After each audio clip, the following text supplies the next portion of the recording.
Recording in progress. Hello, and welcome to the March 2nd, 2023 Parks and Recreation Commission. I would like to call the meeting to order, and let's take a roll call. Commissioner Butch? Yay. Commissioner Swamy? Yes. Commissioner Baker? Yes. Vice Chair Sharon? Yes. And Chair Stanek? Yes. Okay. Do me a favor, commissioners, and just make sure when you are speaking that you turn your mic on and speak into your mic. Thank you so much. Yes. So hopefully people will bear with us. This is our first time back in Community Hall after 3 years, and it's wonderful to be back here to see everyone in person. And those of you who were on Zoom, we look forward to hearing from you as well. So let's go to ceremonial matters and presentations. All right, I would like to introduce Brandon Barnett, who is the Survey Research Team Manager for Polko.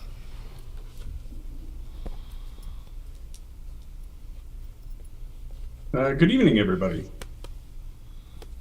I'll go ahead and share my screen. I am here to present on an update for the CSOA project that's coming up. And it's a pleasure to be here, and I thank you for having me. So our CSOA survey is the community assessment or survey for older adults. A little bit of background on Polko. Polko's online community engagement polling platform provides the information tools local governments and other public sectors need. Now, hundreds of organizations nationwide use Polko for strategic planning, budgeting, and empowering resident voices. We make civil verified community engagement online not only possible, but accessible. NRC and Polko merged in 2019 to more effectively serve local governments and project resident voices. The National Research Center at Polko gives local governments and other public sector organizations the data they need to make more informed decisions. Since 1994, we've worked with hundreds of jurisdictions nationwide. NRC is best known for our national benchmarking surveys, such as the National Community Center, the National Employee Survey, and the Community Assessment Survey for older adults, among others. We are partners with the International City County Managers Association, the National League of Cities, engaged local government leaders, and we work closely with the American Association for Public Opinion Research. A little bit about the CSOA project. So the objectives are to identify community strengths to support successful aging, to articulate the specific needs of older adults in the community, estimate the contributions made by older adults to the community, and to develop estimates and projections of resident need in the future. We do this through a random sample of older adult households. We use a multi-contact method of both mailed and online survey participation, and the data will be statistically weighted to reflect older adult population. The immediate goals in that are to make more informed decisions for planning, resource allocation and development, advocacy, and engagement. In the intermediate, to create and offer programs to meet community needs, better quality programs, and more effective policies. And in the long term, to support a community of older adults that is healthier, more engaged, empowered, independent, productive, and vibrant. The CSOA survey assesses the community around many aspects of livability within 6 domains. There are 17 total, but with those 6 domains, they're community design, employment and finances, equity and inclusivity, health and wellness, information and assistance, and productive activities. The National Research Center at Polko has developed a database that collates responses to CSOA and related surveys administered in other communities, which allow the results from the state of California or Cupertino itself to be compared against a set of national benchmarks. This benchmarking database includes responses from more than 35,000 older adults aged 55 and over in communities across the nation. We have conducted surveys throughout the states of Colorado, Montana, Indiana, and Virginia at the state level, but also the AAA county and city levels, as well as individual and organizations and AAAs within California, Illinois, Florida, and Michigan. The CSOA survey itself consists of 52 quality benchmarks and 42 challenge benchmarks that will be assessed in the survey results. In addition to the benchmarks, the CSOA survey also identifies 3 additional areas related to older adults. The reports will include sections for community readiness, community needs, and economic contribution of older adults. The community readiness and needs scores are calculated from the community livability topics within the results. For the economic contribution, productive behavior is any activity, paid or unpaid, that generates goods or services of economic value. Productive activities include many types of paid and unpaid work, as well as services provided to friends, family, or neighbors. Older adults make significant contributions, paid and unpaid, to the communities in which they live. In addition to their paid work, older adults contribute to the economy through volunteering, providing informal help to family, friends, and caregiving. Aside from the benchmarks, the best benchmark is your own community over time. We will track these trends in future iterations, and in general, a 7 percentage point is the typical statistically significant range that we see through those trends over time. But most notably, it'll be your performance against yourself in the future. In moving forward, the current project status is the postcards invitations will be mailed on March 7th. That will be followed to all the households within the sample by a paper survey packet that will be mailed around March 14th. We are going to start communication and encourage communication for the open participation part of the survey towards March 28th. That open participation survey will be open to all residents, all older adults within Cupertino's boundaries, and that will go live on April 4th. The survey will close on April 25th, and we will have the report available on Polko and in PDF format on June 5th.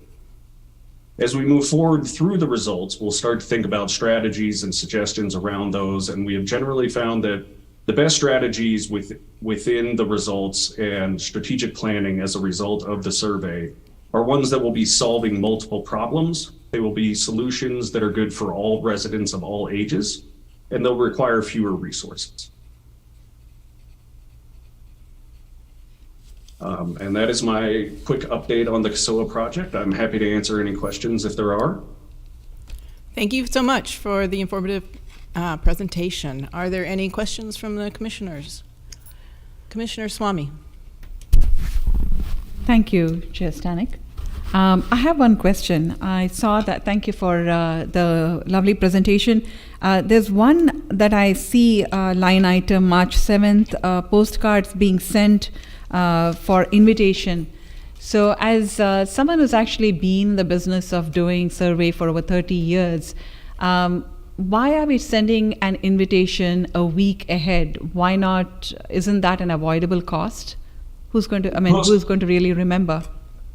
So the postcard itself is part of the multi-contact mailing, and it will include instructions to take the survey online, but also inform the resident that a paper survey will be coming to their residents in the next few days if they choose to do the paper survey rather than going online. Both sets of mailings will include a URL to the survey online, but it's a way to create multi-contact with the residents and also give them multiple options of completing the survey. Okay. So one other additional follow-up, thank you for that. That makes sense. In the survey, paper survey that you send, would you also be including the link to the online survey should people want to take that? Yes, that will be a part of the cover letter that accompanies the survey, as well as a postage paid envelope, so that there is no responsibility or no burden on the resident to complete the survey. Appreciate that. Thank you. Thank you. Commissioner Begor. Okay, so just to be clear, are we just asking clarifying questions? Just clarifying questions right now. Okay, then I'll hold my question as more of a discussion type. Okay. More of a discussion type of. Do we have any other clarifying questions from the commissioners? Please push your button to raise your hand. Okay. I don't see any other. Did you? No. Okay. I don't see any other clarifying questions. Do we have any public comment on this? No hands raised as of right now. Okay. And no blue cards? Okay, great. Then I'll bring it back to the commission for discussion. Commissioner Begor. Yeah, thank you for that quick, lovely presentation. I have a couple questions. And I think this is better? Okay. I have a couple of questions with regard to the survey itself, and you guys do it for a living, so I'm sure you're very good at this. But how do you get people to respond? What do you do differently? Do you market the survey in a different way? Because we've done tons of surveys through the city, through the Parks and Rec, and we always find, maybe 15%, 20%, 30% we consider as fantastic. So what do you guys do different, and can you comment on that? So part of what we do is the scientific sample that we have tracked response rates over time to really identify what is going to be that sweet spot in the methods that we use. So from that, we then use that multi-contact method in mailing multiple different items in order to invite the residents to the survey. But the idea is to target the overall responses themselves rather than the response rate as a calculation. Response rate can be a little bit of a misleading calculation because when it comes down to the actual results, the margin of error that we use and the calculations that we use are based on the total number of responses, not the total number of sample size. And so through those methods, through that kind of multifaceted approach of targeting the correct sample size and what we have deemed to determine the best response rate to get the total number of responses to meet industry standard, which is 5% margin of error, that's how we really separate ourselves and really ensure that we are going to hit the numbers that we want to. Okay. Okay, Commissioner Swamy, do you have another comment? I have a quick follow-up question on methodology. You talked about the sampling strategy. Can you actually elaborate a little bit more? How are you sampling it? What are you employing? Simple random? Are you employing stratified? And I'm sure you understand where I'm going with, because I want to understand what kind of representativeness are you looking for. If you can talk to me a little bit about that, so it gives us a greater confidence in how to assess the results and the responses. Sure, absolutely. So we do a probability-based sample. So sorry, I'm sorry, I didn't get that. No, I know a probability. Yes, please go ahead. Okay. Within that probability of sample, we obtain a list of household addresses that are likely to contain older adults. From there, we take that list and we then geocode that against boundary files to ensure that all of the households we'll be considering for that sample will be within the boundaries for Cupertino. From there, we will randomize the list between multi-family dwelling units and single-family dwelling units, and we will select our sample size from that randomized list. We will then go one step further, geocode it again to ensure that it matches the population density that we identified in the initial geocoding. In the last step of that, we asked that the residents use the birthday method, which is our name for it, but it asks the adult in the household who has most recently had a birthday to be the one to complete the survey.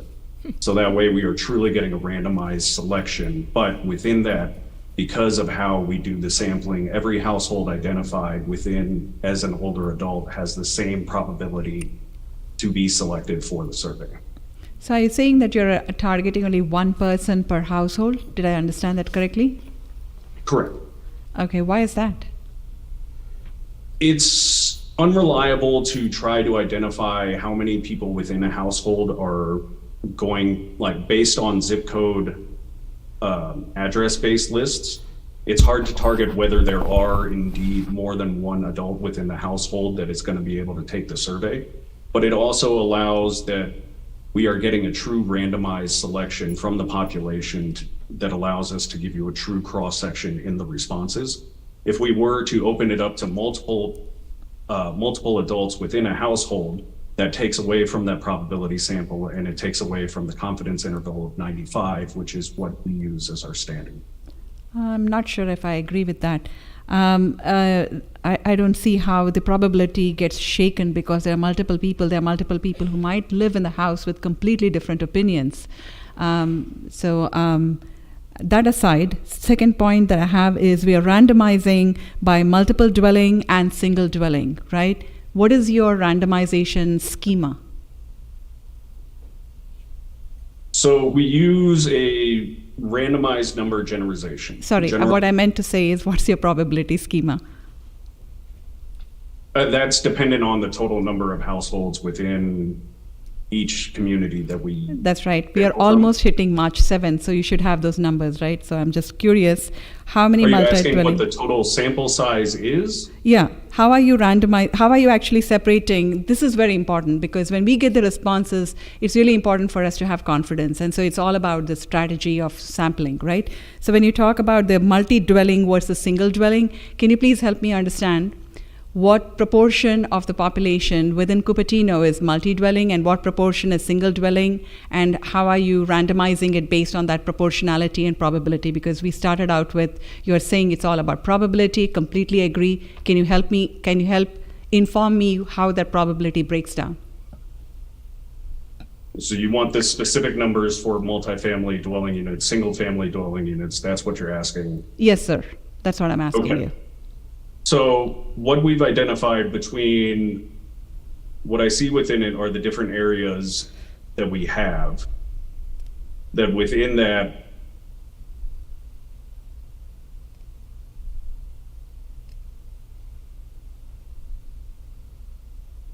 So what I have in front of me readily available to me are the different areas in which we tracked all of the residents and the different percentages within each of those. There are roughly 12 different areas that we are currently tracking within them, all with different percentages for older adults. I can give you each specific percentage if you would like. Is it very variable across Cupertino? Is it variable? Is it extremely Yes. variable? Does it vary very much so within these 12 different regions? It varies from what we've identified from 1.3% all the way up to 15.6%. Okay. So that makes it really important that are you weighting your responses after you get them? One of the demographic crosstabs that we will use will be area, but we are weighting by various demographics according to census data. Okay. So you are weighting it. Okay. That makes sense. Are you also weighting by gender? Yes. Okay. Thanks a lot. Appreciate it. I do think so, though, that multi-houses, I don't think you would lose your sampling will not be messed up, in my opinion, if you allowed multiple people who dwell in a same resident to be able to take that. With that, I have no more questions. Okay, thank you very much. It looks like Commissioner Pagor, you have one quick thing. One quick thing, I Move on. promise. So the details of information that he has with him, can that be included in the report when it is finalized? Or give us some, or maybe included in the minutes of this meeting? Because he has that, the details that he just talked about. It would be nice to see that in writing. The details of the sample that we used? Yes. So I that can we can, sorry, go ahead. No, I didn't want to speak out of turn. I apologize. Yeah, go so ahead. we can work with the company when it comes to the results and what is shared. For today, it's really just supposed to be an Sure. update on where we're going with this work plan item. Right. I was not looking for it right now, but I'm just saying in the future. Yes, absolutely. Thank you very much. Okay, thank you, commissioners, and thank you for the presentation. One last question, Kami? Just It is very quickly. quick. Would be great for us to have your crosstabs also presented because the cuts of the data are really important, especially given the great variability of 1.3% to 15%. So it would be great to know where is there a concentration of requirements, and are the requirements, the responses that we get varied based on the geo splits that you're doing through geocodes, as well as the multi-dwelling versus single dwelling, because that also talks about income, available income. Thank you. Yes, the crosstabs that will be available will include income, they will include gender, housing type, housing tenure, age, among various others. And within those, we will identify disparities between the demographic groups. And the response rate you're seeking is what for a 5% confidence?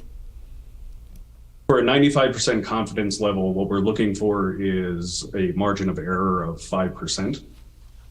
which is not tied to the response rate necessarily itself, but the total number of responses. And what is that you're looking for?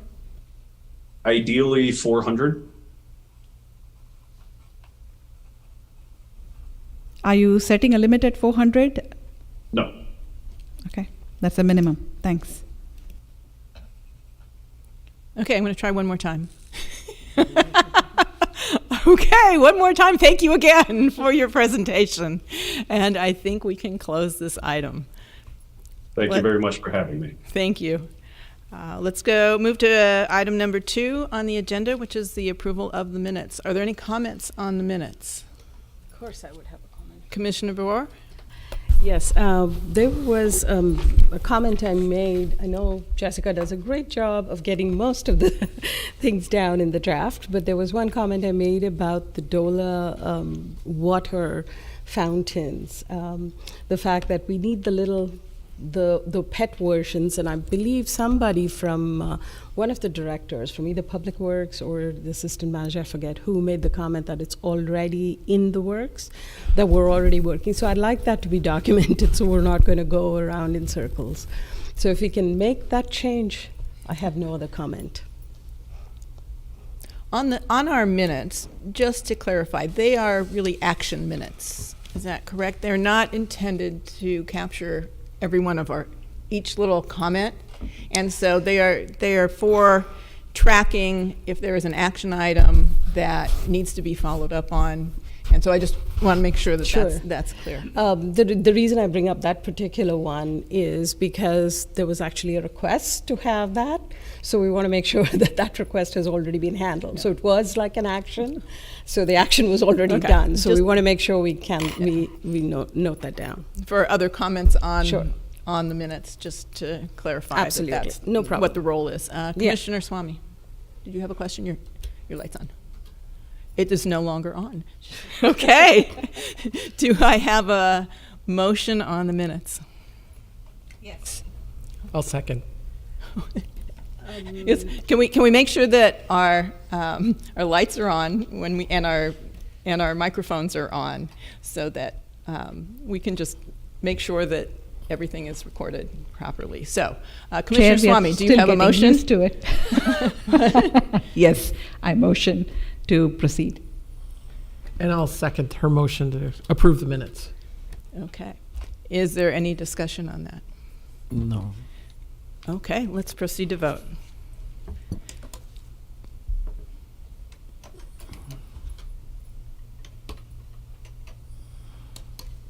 Motion carries unanimously.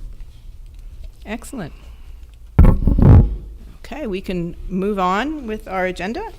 Postponements. I don't believe we have any postponements. The next part of the agenda is oral communications, and this is a portion of the meeting that's reserved for people who would like to address the commission on any matter that is within our jurisdiction that is not on the agenda. Speakers are limited to 3 minutes. Do we have any speaker cards for oral communications? No speaker cards. Okay. And we do have a hand raise as well on Zoom. Oh, we do have a hand raised. Yes. Okay, well, let's go to oral communications on Zoom. Welcome. All right.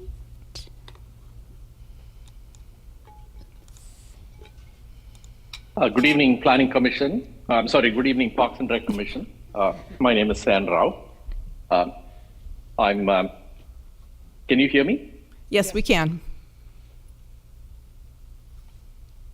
Today, to bring to your attention a couple of matters around the usage of park for the purpose of DOLA trials. There is a DOLA trial ongoing at Monte Vista Park, and it was scheduled in the months of winter. As you know, the park is not used by the regular patrons and residents in the winter months due to the cold weather and the rains. So I would request the Parks and Rec Commission to please schedule DOLA trials in the daylight saving time when the parks are more used by regular patrons and residents, so that DOLA trials can be fairly evaluated in the presence of regular park load. Specifically from Buona Vista Park, I want to call out that it's a fairly small park. There is not enough space for dogs to be off leash with all of the patrons of the park present during regular daylight saving time. what we observe at Monte Vista Park is that there are dogs that actually are not well trained, get excited, and run across the road. And I've personally had incidents where I almost ran over a dog and had to literally screech to a halt in order to avoid running over a dog on Voss Avenue. DOLA should be fenced where it is offered. I think this applies to all parks. And DOLA should be offered in large parks such as Creekside, where there is enough space to allow for DOLA activity. I am in support of DOLA as long as precautions are taken, such as the use of a large park and ensuring that patrons of DOLA are following the rules and regulations and staying within the fenced area. Absent the fenced area and a small park like Monte Vista, this is not usable. I also want to call out that the large dogs and small dogs are not going to be in the same area of the park.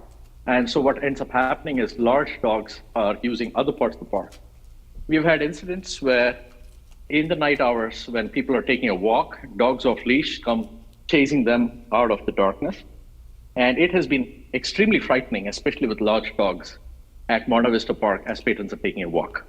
We have kids that play there, and most importantly, we have seniors that sit around at Monte Vista Park and are unable to do that anymore. So I request you to please keep all residents in mind, make sure that DOLA is fenced and is limited to very 15 large parks, seconds. such as Creekside. Thank you for your time, and I look forward to a responsible usage of DOLA in the right location. Thank you. Okay, thank you for your feedback. Do we have any other hands up on Zoom? No more hands raised. Okay, that will bring to a close our oral communications. And we can move to written communications. Do we have any written communications for today? No written communications. Moving right along. We have no old business for today. Okay, we'll move to new business. Item number 3 on the agenda, which is the review of the fiscal year 2023 and 2024 community funding grant applications. I would like to introduce our fabulous management analyst from the Parks and Recreation Department, Jacinta Lang. Good evening, everyone. I will share my screen right now.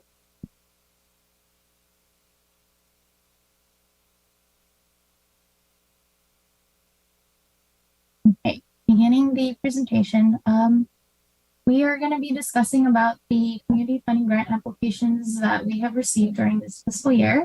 Good evening, Chair, fellow commissioners. My name is Jacinta Liang, and I am the management analyst in the Parks and Recreation Department. Before we begin, for complete transparency, I need to ask if any commissioners have an affiliation with any of the applicant organizations, and if so, can you please speak up now?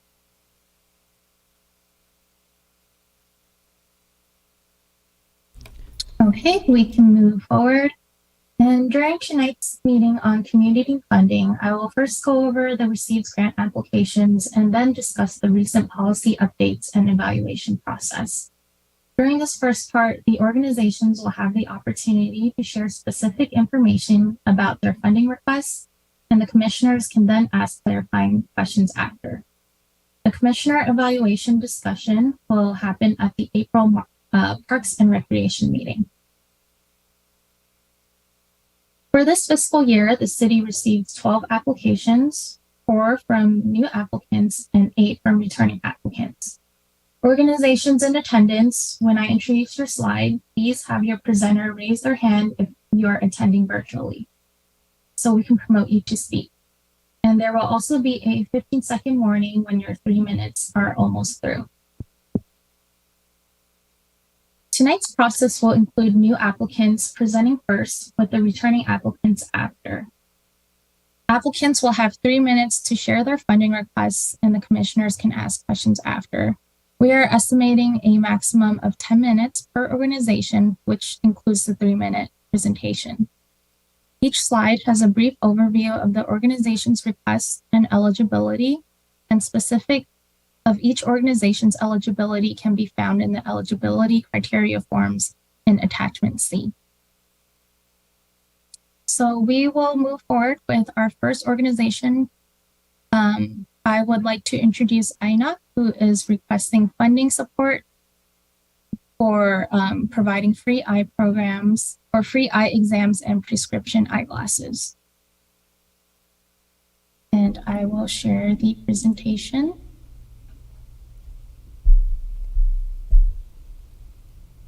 And if you are from the organization presenting, if you could please raise your hand either on Zoom. Oh, never mind.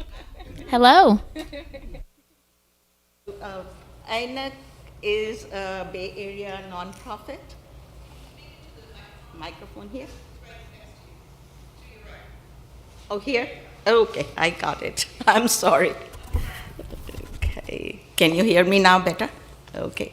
INEC means eyeglasses in Hindi, and I come from India, and that's the first alphabet that is taught in Hindi to the little kids. I say INEC, and INEC is eyeglasses. I think the roots are in Persian language, Arabic, and Hindi. It has become universal word amongst the South Asians. What we do is we empower the underprivileged individuals, get 20/20 vision free of cost.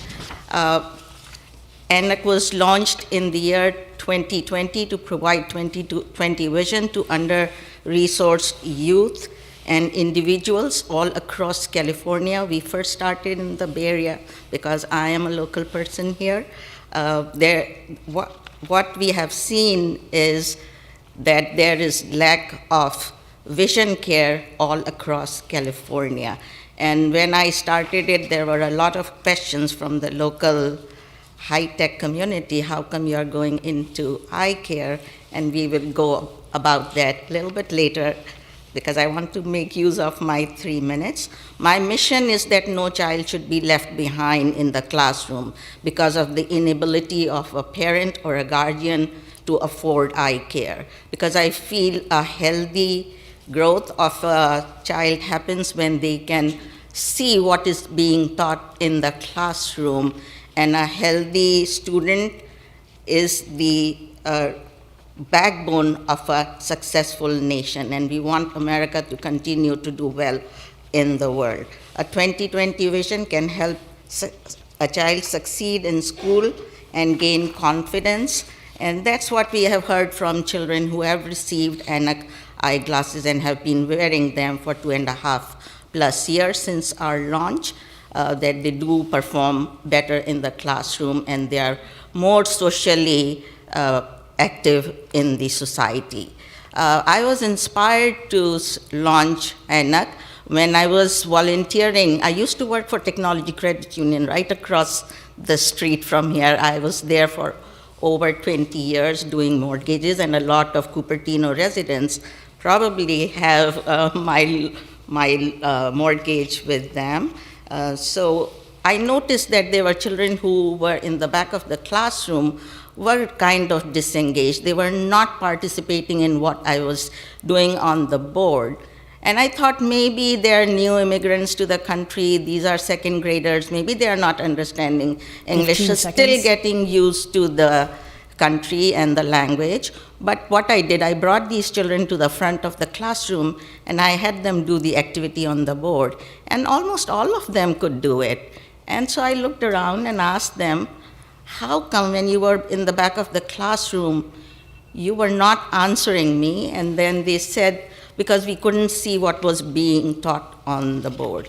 And Thank you so much. That is your 3 minutes. Oh, I'm sorry. Okay. But let me just say, CDC reports that there are 62 million Americans do not have access to eye care. And California is in a crisis mode because over 250,000 children are without eye care. Thank you. Don't go away because you can ask me questions. Yes, we're going to have questions. So before we get to that, I just wanted to know, was she able to see her time? Because what we're looking at, the timer never started. No. So Jenny's doing the 15-second. Oh, okay. So just so the people who are presenting know, you will get a 15-second warning, but you're not seeing a 3-minute timer. Okay. So you had the privilege of going first and didn't get to I know this is the first meeting in person after a long time, so It's okay. Okay, so the way I'd like to have questions, since what we want to do is get through each applicant within 10 minutes, what I'd like is we'll start first on this one with Sashi, and we'll sort of do a round robin. If you'll just ask maybe one question and focus on those things that are not in the application package and everything that we've already seen. Hopefully it will be new information to us so that we're not rehashing information that we already know. And Commissioner Bergor, go ahead if you have a question. I looked at your package. Thank you. This is a very, very useful service that you're providing. My quick question to you is, you're looking at 20 residents. Is there a reason why you picked that number, or is that the need right now? For Cupertino, because Cupertino we see is a high net worth and high income city. The only partner that we have here is West Valley Community Management, and within what we have seen, the ask from the people who are coming through West Valley is progressive eyeglasses.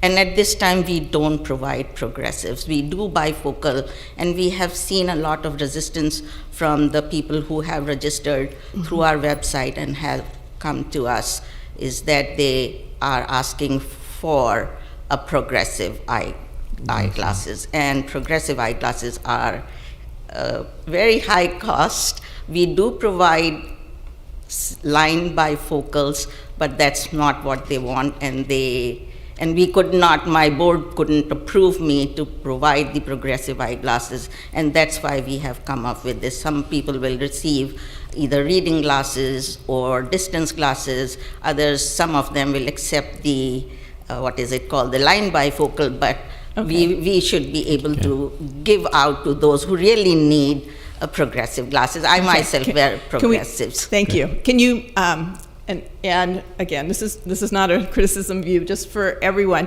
please try to address the question that is being asked and stick with that, because there may be other opportunities to speak to other points. Okay. So thank you. Commissioner Bush. Hi, Poonamji. I know you do excellent work in the community. I'm fine. So welcome, and very happy to see this. Why only West Valley? Why not Dianza College? There are a lot of... We are providing eyeglasses to community colleges, but we have not found a partner in Dianza College after leaving a few messages and sending emails. So if someone can connect us... Is that the only way to connect? Can't you just make announcements on social media that, hey, we are supporting, students will go? I mean, why burden the administration? I never thought about it, but we can do that. Yeah. Because we are working with Mission College. Yeah. So, I mean, I think you have your own network. Use it, and if we can help. Yeah, I did ask Neelu Gupta, Neeluji of the Hindi department, and she said that there is no need there. They already have everything. Oh, you'd be surprised. I know, I was surprised at Mission. I'm fine. I got my answer. Thank you. But I urge you to use social media. And just a reminder to the commissioners, please keep this to questions and suggestions for the applicants. This is their proposal, not us trying to manage their proposals. So just if we can keep it to clarifying questions for now, and then some other time we can talk about the actual applications in our next meeting. So, Commissioner Swamy, we're all learning in this, so thank you for being a guinea pig. It's okay. Thank you very much, Poonamji. Excellent presentation, and the service that you're doing is fabulous. One question is, are the glasses limited to one per person?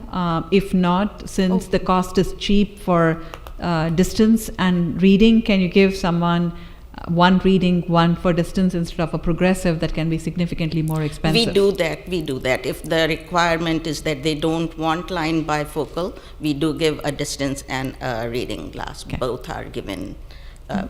We try to, it is our mission that no one should be without eyeglasses, because a 20/20 vision saves us also, because it is said that most accidents happen is because of the poor vision of the driver. So we want everybody to be safe. Yeah. Thank you for answering that question. Okay, thank you. Commissioner Sharon. Good evening. Good evening. Thank you for coming in and talking with us about this. It's my pleasure. I noticed on your application, it did not have the full breakout of the various costs. And your grant you're requesting is $2,500 and for roughly 20 pairs of glasses, that sort of thing. Give me an idea about what the breakout is for exams versus actual glasses. So the actual glasses, what we have done is we have made partnership with optometrists and optical shops where we receive one packet where the eye exam, the frame, and the eyeglasses are all included in one cost. And that cost runs to us from $150 to $200. Where we get the exam is done, and then the optometrist brings the person into the lobby and hands him over to the optician. The opticians, what they do, they guide the patron to the wall which is ANAC approved frames, and the person gets to choose. You should see their smile on the faces when they're choosing those eyeglasses, because they have never ever received anything brand new, mostly hand-me-downs. And once that once they have selected the frame, the optician takes them to their desk where the fitting is done for the lenses. And once they leave, payment has been made, and between 7 to 10 days, the person comes back for refitting and they take their eyeglasses. You can see all these smiles in these people. These are real people wearing our eyeglasses. Thank you. Okay, my question had to do with, on the application, I think that your total budget, it said, was $50,000, and then $2,500 was for this program, but it said this was 20%. So I was very confused by some of the percentages. I am not good in math. I screwed it up. I work from my heart. Don't ask me to do any calculations, please. Okay, and just a follow-up question is, you talked about the funding, that this would be whatever percentage it is, and you were getting some from Star One. How much are you getting from Star One, and is that ongoing, and when would you be getting that, or do you have any other funding available to you? So Star One, we received one in December of last year, was $7,500. And in 2021, I think they gave us $5,000. And they were very pleased that we took out their money out of the Santa Clara County into Monterey County, because with their funds, we started providing eyeglasses to the underserved communities and farming communities in Salinas. And now at present, we are in all of Monterey County schools. Okay, so do you have any other sources of funding besides Star One? We have what we call as friends and family who have donated to us. Last year we received $30,000. I'm sorry, say how much? $30,000. $30,000 from friends and family. These were company matches and friends, family, and then I started the foundation with my own funds. $250,000 of my own money, and $250,000 is sitting aside in case, because the way we are growing so fast. Okay, Yeah. Thank you very much. That's very generous of you. Sorry, I'm not supposed to make judge. I shouldn't so thank be you saying very much for your $250,000. presentation. I think we need to move on because we have a lot of other applicants, and answering those questions was very useful. Thank you very much. Thank you for giving me this opportunity. Okay, moving on. Just one second. I have a commissioner question. Sorry, I have a comment. If we have further questions, can we somehow send the questions to you and then get them sent out to the applicants? Because I have another question, but I understand, we have so many applicants. Yeah, so we can take that offline later with all the commissioners and decide how we will do that. Great, thank you. Back to the presentation. our second new applicant, we have the Asian American Parents Association, who is requesting funding for the 2024 Cupertino Multicultural Fair. I did not receive a presentation, so if any organization attendees are in attendance, please raise your hand, or if you're in person, speak up now. They're not in person. And no hands are raised. Okay, we will move forward to the next organization. So our third applicant, we have No Time to Waste, who is requesting funding for their 7-250 Feed the Need program. I also did not receive a organization presentation, so if any attendees are in attendance, please raise your hand or speak up if you are in person. No one in person. And no hands are raised on Zoom. Okay, moving on. Next, I would like to introduce God Promise, who is requesting funding for their Turn Food Waste into Garden Soil program. So I did receive a presentation and I will share the slides now. And I do see Yuko, and I'm going to and welcome Yuko.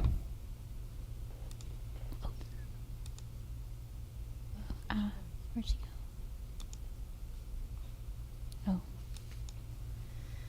Oh. It seems that Yuko has. Oh, are you there? There she is. Hi. Nice to meet you, everyone. Thank you so much for this opportunity to present our proposal. Our nonprofit is a 501c3 homeless shelter. We don't have a physical location, but we daily talk to homeless people around Target and find their needs and take them to YMCA for shower, give them new clothes, food, time to spend in my apartment to relax. But here, we would like to promote the activity for the residents in Cupertino to do something good for the environment that will last permanently as long as the earth stands. Turning veggie and fruit scrap that you create at home into garden waste at the comfort of your home, in the backyard, or in the patio space of your apartment. Could you turn to the next page, please? To create an organic garden soil is very easy. You need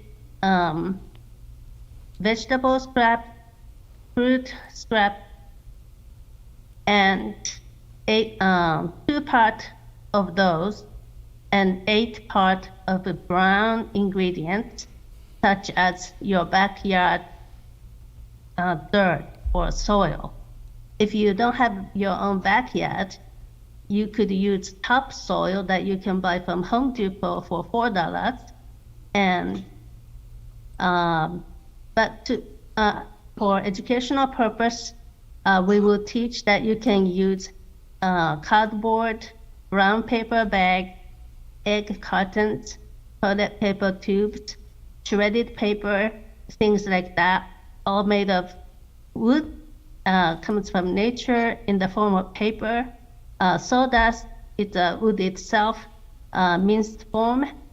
And to make it successful, if you don't want to fail, you could use Dr. Earth's compost starter. Good bacteria called microbes that grows and multiplies in number to create healthy organic soil. Could you turn to the next page, please? And this is the how much? 15 seconds. Okay. Could you turn to the next page, please? And we like to give to a biodegradable compostable liners for residents who would like to be involved in using green bins to put their green waste into their green bins, to make it easier for them not to see bugs flying out from their green bins when they open it and forever stopping doing that. Thank you, Yuko. That's your time. Thanks. Okay, thank you for the presentation. We'll bring it to commissioner questions. We'll start with Commissioner Boot. If you don't have a question, it's okay. Actually, I do. I'm a little not very clear because how are residents reacting to somebody bringing their used wasted vegetables in their, even if it's backyard, it's not coming in their home, but how is the reaction on that? How welcoming are people for that? I mean, I believe your goal, from what I understand, is to help people do some compost, their own compost, but you bring the vegetables for that. If that's true, then how's the reaction? Oh, actually, I deleted that from the original proposal. I omitted to saying in the very beginning of this presentation is that we give free tumbling composter that was in the picture in the presentation, the black standing 37-gallon tumbling composter. Right. That is free to keep if you participate in the program for 1 year or longer. Oh, okay, great. Yeah. Okay. And then also have raised bed for homeowners because composting directly on the backyard actually is good for the soil itself. Mm-hmm. Okay, thank you very much for answering that question. Thanks. Commissioner Swami. This seems like a fairly well thought out and not too complicated a process. So I was wondering why you have $1,000 in consultation fees of the $20,000 that you're asking. Oh, that one, even though I read out this presentation, that's thankful to a company that organic garden services in the Bay Area, and I received consultation from a company, so I would like to pay to the company for the education.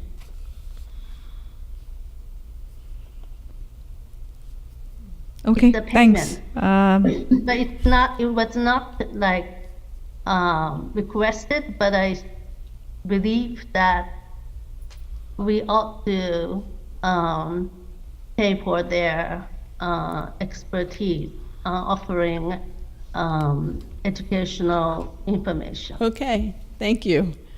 Thank you. Commissioner Sharon. Hi, Yuko. Your green credentials are well known, so thank you for bringing this to us. I guess I'm a little confused. So when I read the proposal, it was that restaurants would agree to save their food scraps, and then people would come pick them up, and then those would go into these compost bins in the backyards of people's houses. Yes. Okay.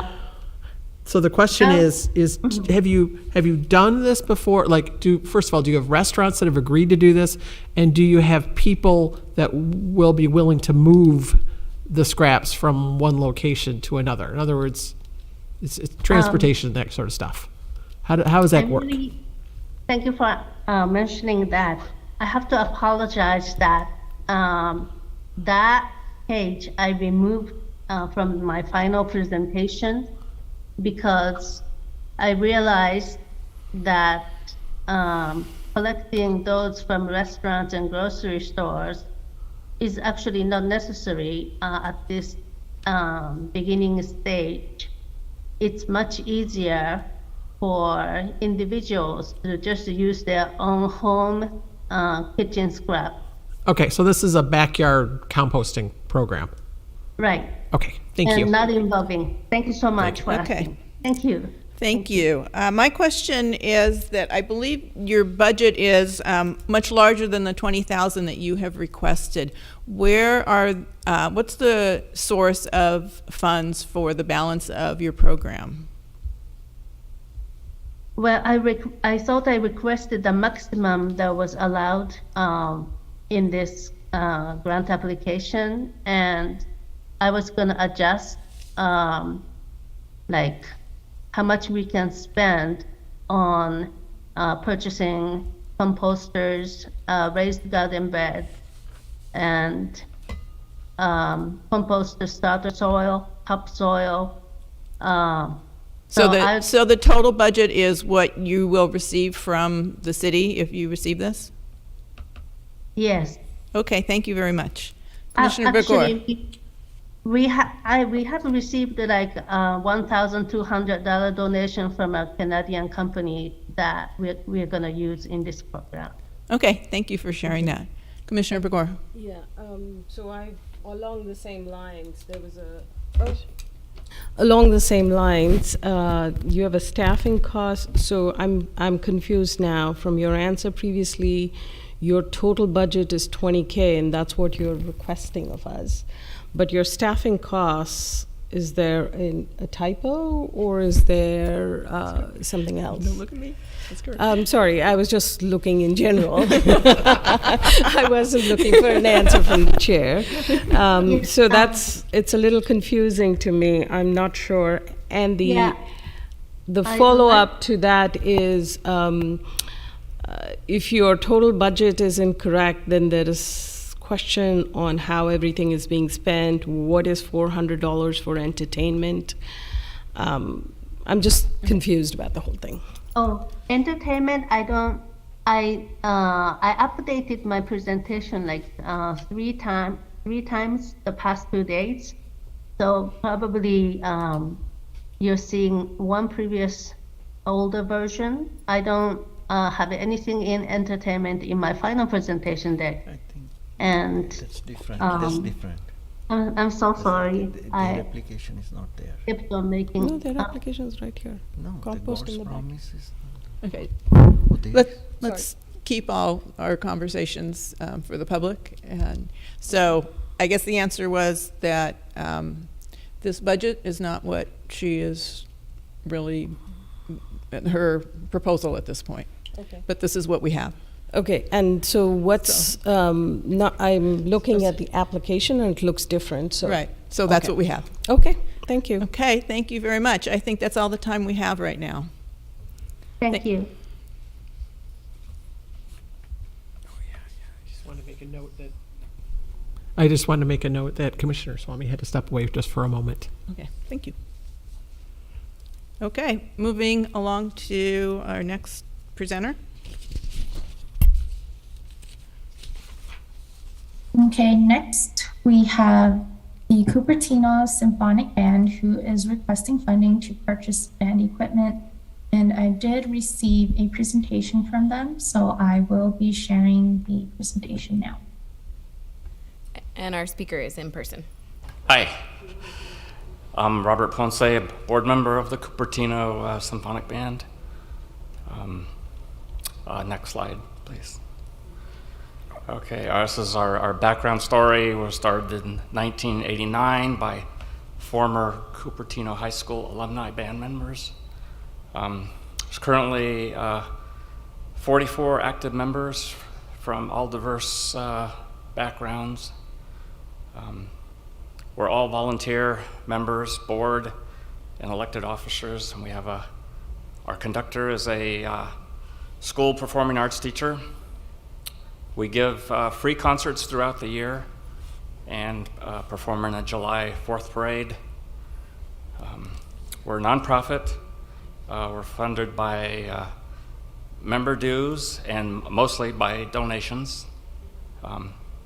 Pictures on the right are our last summer's outdoor concert at the amphitheater in Memorial Park. Next slide, please. We're asking for $4,000 this year to buy equipment, music stands, conductor podium, sheet music, and some percussion equipment. We were impacted badly by the pandemic. We lost our rehearsal site at Cupertino Middle School, where we shared much of their equipment, music stands, drums, you name it, and we came out with nothing and moved to a new rehearsal site at West Valley Elementary School in the Cupertino School District. Next slide, please. So come hear us play. We give free performances throughout the year, mostly at Quinlan Community Center. We're performing at the Earth Day next month here in the lawn at 11 a.m. We also perform Veterans and Memorial Day services in the city of Santa Clara. So March 12th is 10 days. We'll be at Quinlan at 3 o'clock. Hope to see you there. Again, Earth Day next month. May 21st, we had to move to the Sunnyvale Community Center because of scheduling at Quinlan. But we'll be back in Cupertino June 15th, outdoor, to start the summer concert series. Another thing we're doing on March 13th is at the West Valley Elementary School. We'll rehearse. We're going to be performing for the whole students' body there during the day and during the school day, and showing our 15 instruments. seconds. That's all. Thank you. Commissioner Sharon, do you have any questions? Yes, I do. Okay. I want to first say that thank you for doing this for our community. I have enjoyed watching you guys perform at a variety of locations, so thank you. So this is kind of a general question. How did you determine the number of Cupertino residents who will be served? You put 500 on your application, but by my counting, it's basically the entirety of Cupertino. So I'm wondering how you came up with the number 500. A guess that our performances, we have about 2,000 a year in the audience, and a guess of a quarter of them are actual residents of Cupertino. It's just kind of a guess, yeah. Great, thank you. Thank you. At first I thought maybe this was students in the band, but I'm looking at the pictures, it looks like it's adults. So where do you recruit for your band? We're open to everyone. We do recruit at the local high schools, but mostly it's an 18 and up band mostly. If we do have under 18, we have to have a parent attend rehearsals, but it's mostly people employed in the Valley and retired, and we do have a handful of students, college students in the band. Yeah. And where do you rehearse? At West Valley Elementary School. Oh, you rehearse there? Yeah. Sorry, that was probably in your presentation. I'll move on now. Thank you. Go ahead, Commissioner Begor. So thank you for doing this. I have also attended a couple of them. I must say I quite enjoyed them. I'm just going to ask this worst case question. So what do you do if you don't get this funding? What will you do if you don't get this funding? Oh, we borrow or do without, or use we've been buying a few percussion instruments that were used, or we borrow them as we can from other schools in the area. You haven't requested this, according to your application, you haven't requested anybody else for funds? No. Okay. All right. Thank you. Commissioner Booch.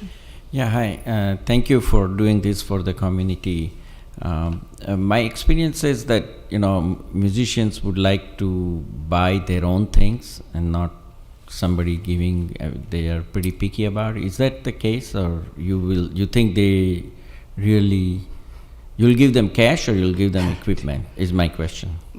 No, the band would own this equipment. So wind instruments, all of the players usually own their own wind instruments. Yeah. But percussion is an odd thing because one percussionist will play many different instruments. And so typically the band or the school owns them, and they're exchanged between the band, the percussion players. And we also store them at the rehearsal site, so no one gets to take them home or anything. Okay. Terrific. We will circle back to Commissioner Swamy. Did you have any questions? You weren't here for the presentation, but if you had any questions, feel free to ask them now. Thank you, Chair. When I look at your presentation and the what you're intending to achieve, it is really remarkable. How many people are going to benefit from this? Overall, I may have missed it. Yeah. Sorry about that. I will go back. If you can just quickly give the number, that's fine. Okay, well, the audience, we performed to about 2,000 a year in the audience, and we're estimating that about 500 that are Cupertino residents. No, that was not my question. I mean, how many 44 people are actually going to use your percussion equipment? Okay, there's 44 members in the band, and we currently have 6 percussionists. Thank you. So that was a different question. It sounded like the original question. But okay, thanks for clarifying. Okay, And you thank you doubted very my- much. I think we really appreciate you putting in your application. Okay, thank you. We'll move on to the next applicant.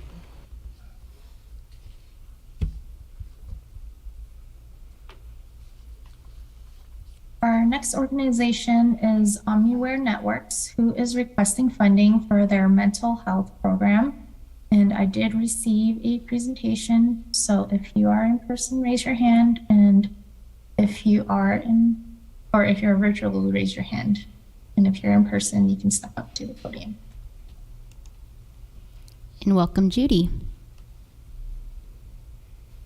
Hi, everyone. Thank you very much for giving me the opportunity to present our work. First, I would like to introduce our organization. We're called OmniWare Networks.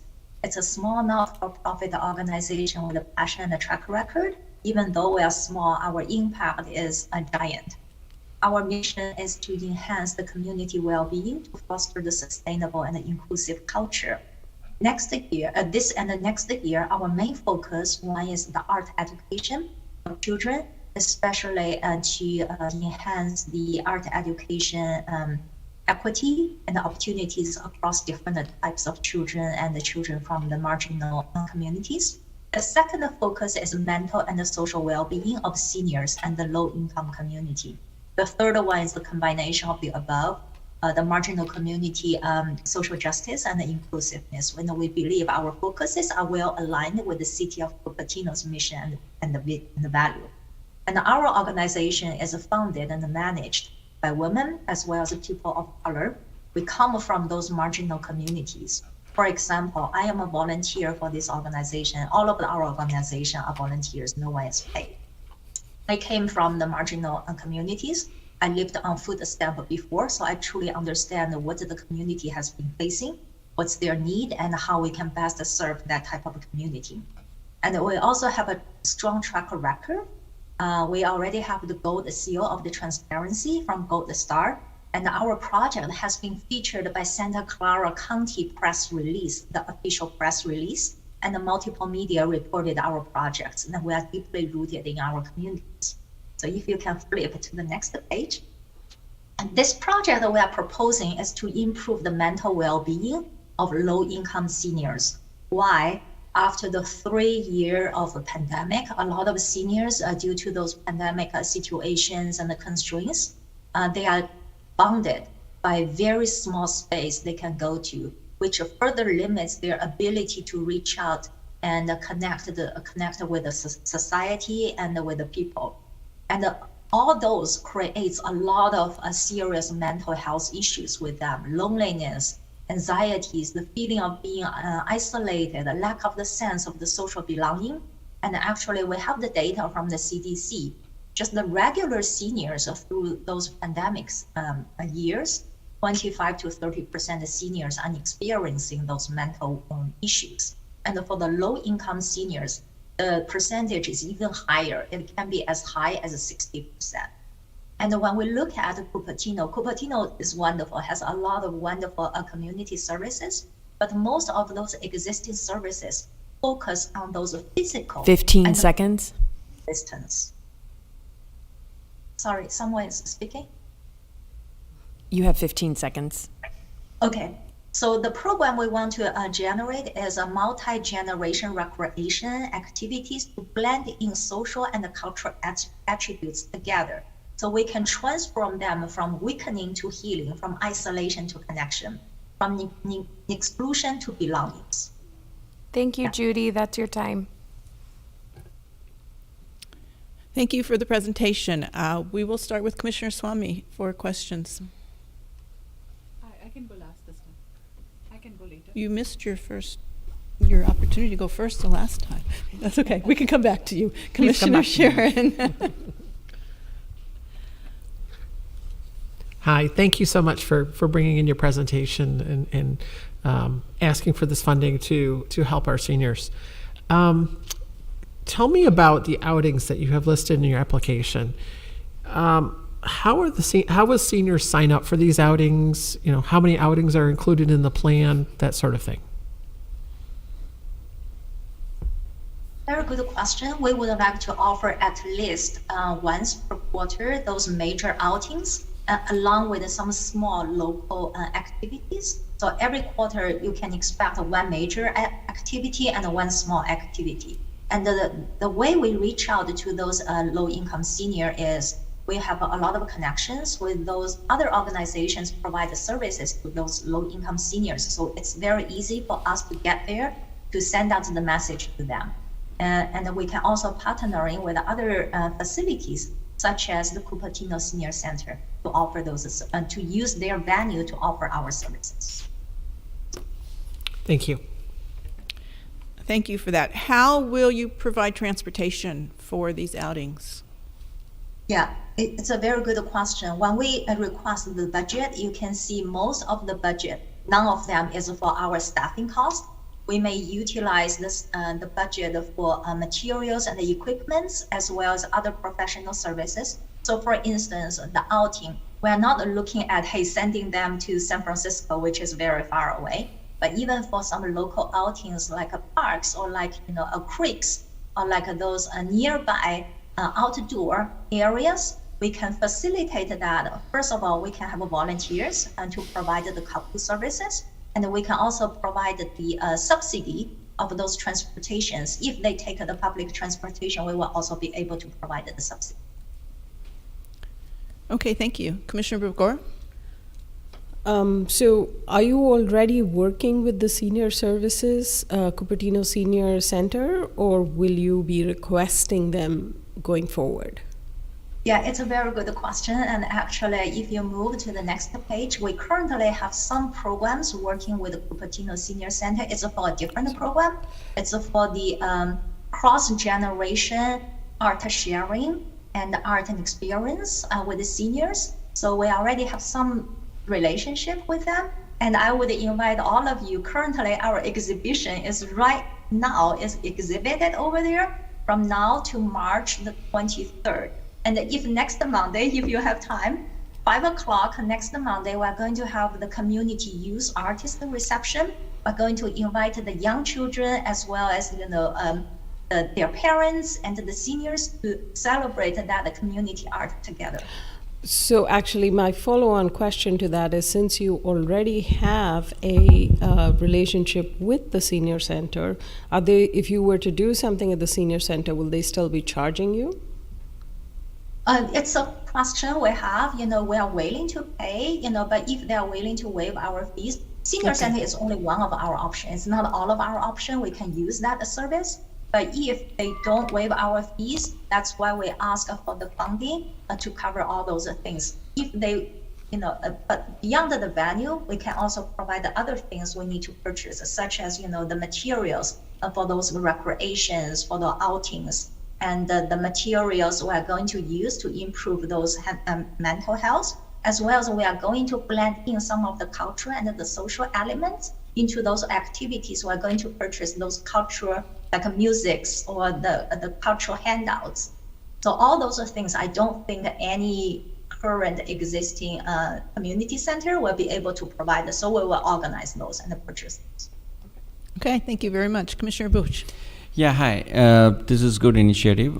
So one question I have is, looks like you have children, also senior citizens. So why you are asking grant just for senior program, and what's the divide in terms of your activities? What percentage for children, what percentage or what number of activities you do in a year for children, and how many for seniors in Cupertino in particular? Okay. Yeah, it's a very good question. If I look at this year we have been focusing on children. However, next year we're going to shift the focus to be more focused on the seniors, but blend in some of the multi-generation. For instance, when we organize our activities, yes, it's open for and free to the low-income seniors, but we will also invite the community, the volunteers or the community participants. They can bring in those young energies to join with those activities, and per a lot of academic studies and the social studies, those multi-generation activity actually is more effective than just organizing the senior activity alone. So for Cupertino next year, our main focus is on senior. But if you ask our entire organization, next year our main focus, I would say 50% is on senior and 50% is on the children. And we already got the funding from Menlo Park to provide something similar to those Menlo Park low-income seniors. And I do believe Cupertino low-income senior also deserve the same type of the service. So that's why we're bringing this proposal. Thank you. Thank you very much. Commissioner Swamy. Sure. How many people are you planning to? Thank you again for your presentation. Thank you, Chair, for letting me ask the question. I really appreciate the fact that your staffing costs are zero. It's really remarkable. Normally people charge something and there is some administrative cost. You're completely waiving that, so I wanted to call that out. And the second question is, how many seniors, can you remind me, you were targeting with this budget of about $6,000? How many of them will be benefiting? Yeah, we are looking... So for us, we are looking at 60 low-income seniors per quarter we serve, but they can be different seniors quarter from quarter. So it can be as high as 240 if every quarter there are different seniors, or it can be somewhere between that. Really appreciate it. Thank you.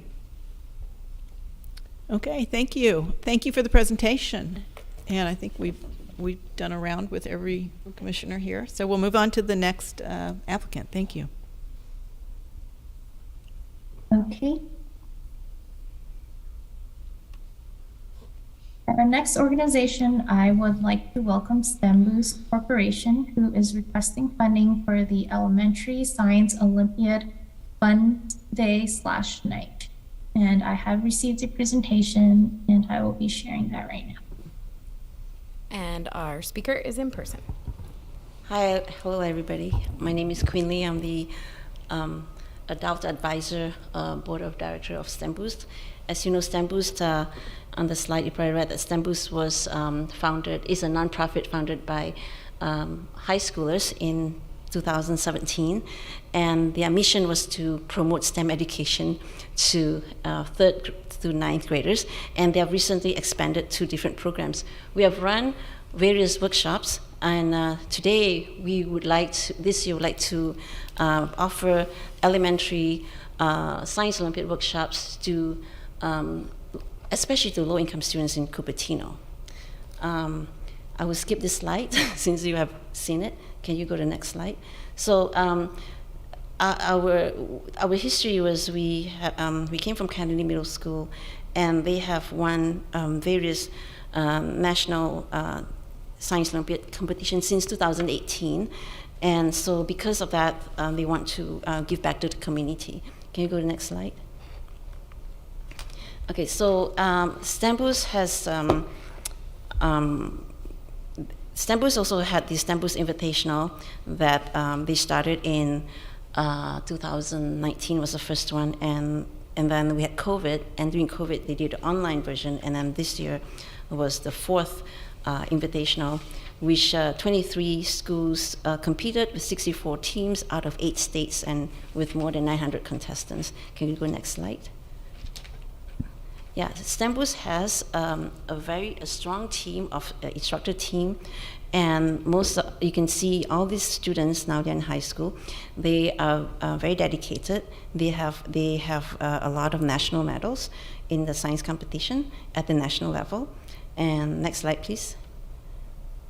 Okay, so the Elementary Science Olympiad is a Division A for K to 6th grade, and actually many years ago, Regnard Elementary, they have had elementary science Olympiad for 9 years, but because of the Regnard was closed recently because of the CUSD school closing, so in the South Bay we do not have these last 2 years elementary science Olympiad, so we want to bring it back.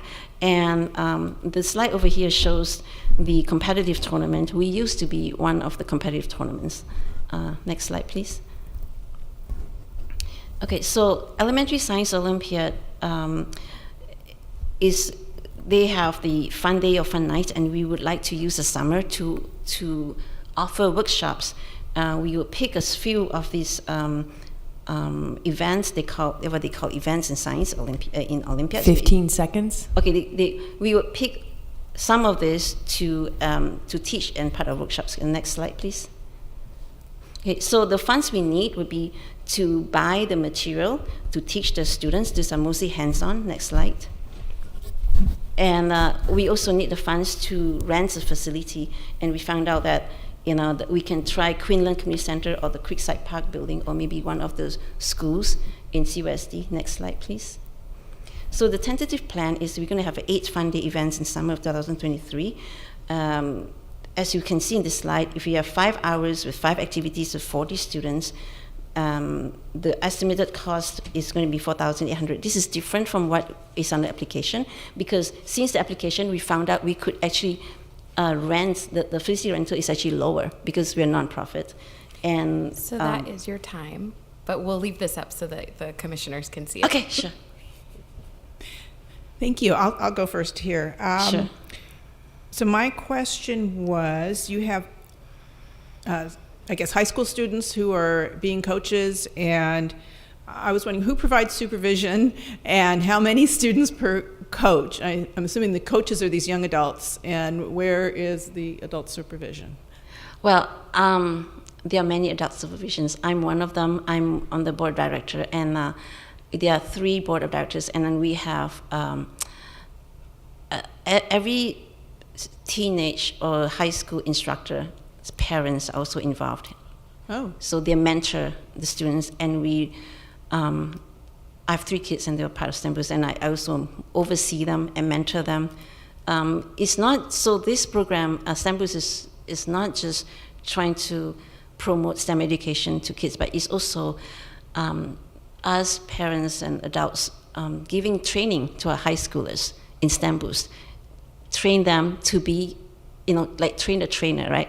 A program. We train them to have leadership, to be responsible, to pick up a project, and to create a curriculum, write all this, write the the lectures, give the lectures, and the whole thing. Thank you. Yeah. That helped. That answered the question definitely. Commissioner Begor. Thank you. I love this program. But a quick question for you. Are you currently getting a fee waiver from the city for renting the space? Because there was something that was put in the answer is no. Eligibility checklist. So I'm glad that the answer is no. I was just a little bit surprised. Okay. That's all I have. Yeah. Great. Commissioner Booch, anything?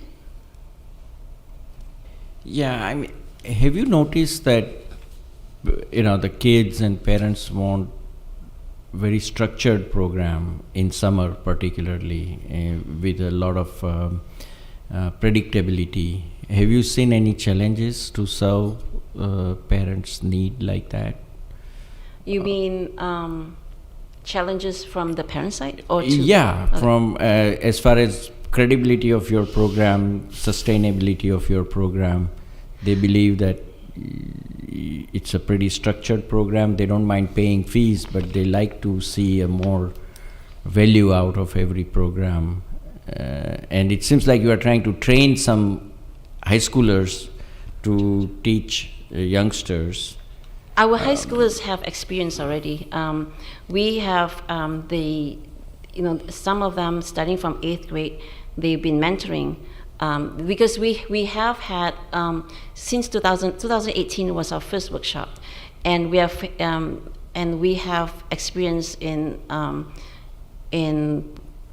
conducting workshops. And the younger students are TAs, when they're 9th grades, in the 9th and 8th graders, they're TAs for the 11th graders and 12th graders. So by the time, so our instructors, they are mostly maybe the youngest being 10th, they have been trained when they were in 8th grade, they were the TA under the older students. So we have, 2018 was the first, right? 18, 19, 20. So we have been doing this for a few years, but this is the first time that we're going to offer it to the, using the elementary science Olympiad curriculum and structure to offer it to elementary school students. We have, in the past, we offered to 3rd and up, but using a different curriculum. And this is the one that we're going to offer free, and that's why we need funding, because we're not charging anybody. Okay, thank you. Commissioner Swamy. Thank you. I love your program. One question for you. Each of your events has about 40 students, right? Mm-hmm. 40 people at most.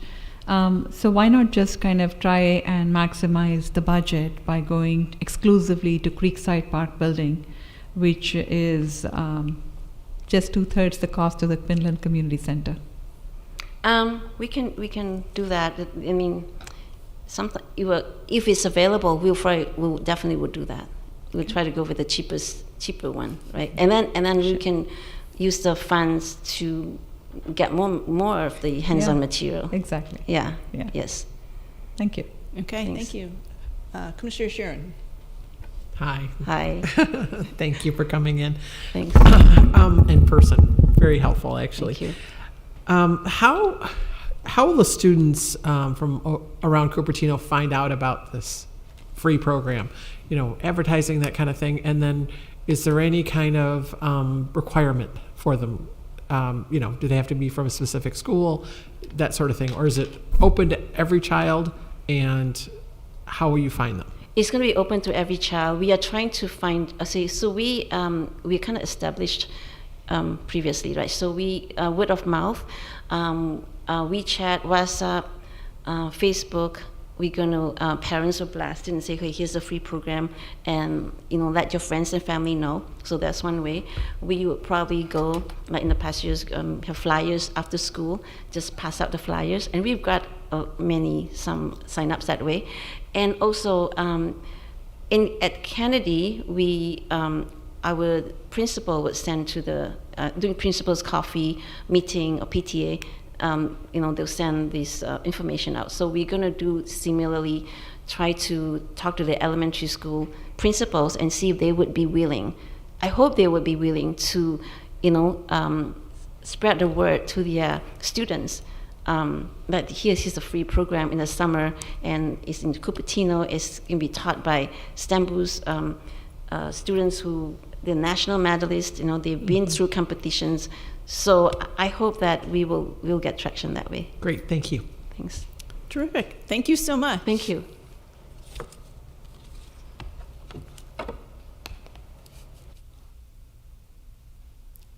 We can move on to our next applicant. Sorry.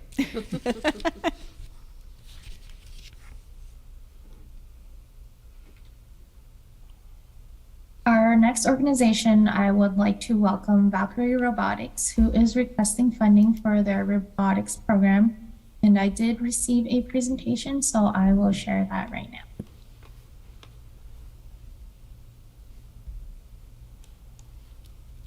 and welcome Marcus. All right, hello everyone. So you can move on to the next slide. Yeah, so my name is Mark Sputowski. I'm the executive director of Valk Robotics, for an educational nonprofit founded in the area back in 2016. Cupertino is in a really good position, right? So the heart of Silicon Valley, and this means that there are a lot of opportunities for students here to learn about STEM. But even here, even with all the opportunities we have, the supply is far outpaced by the demand.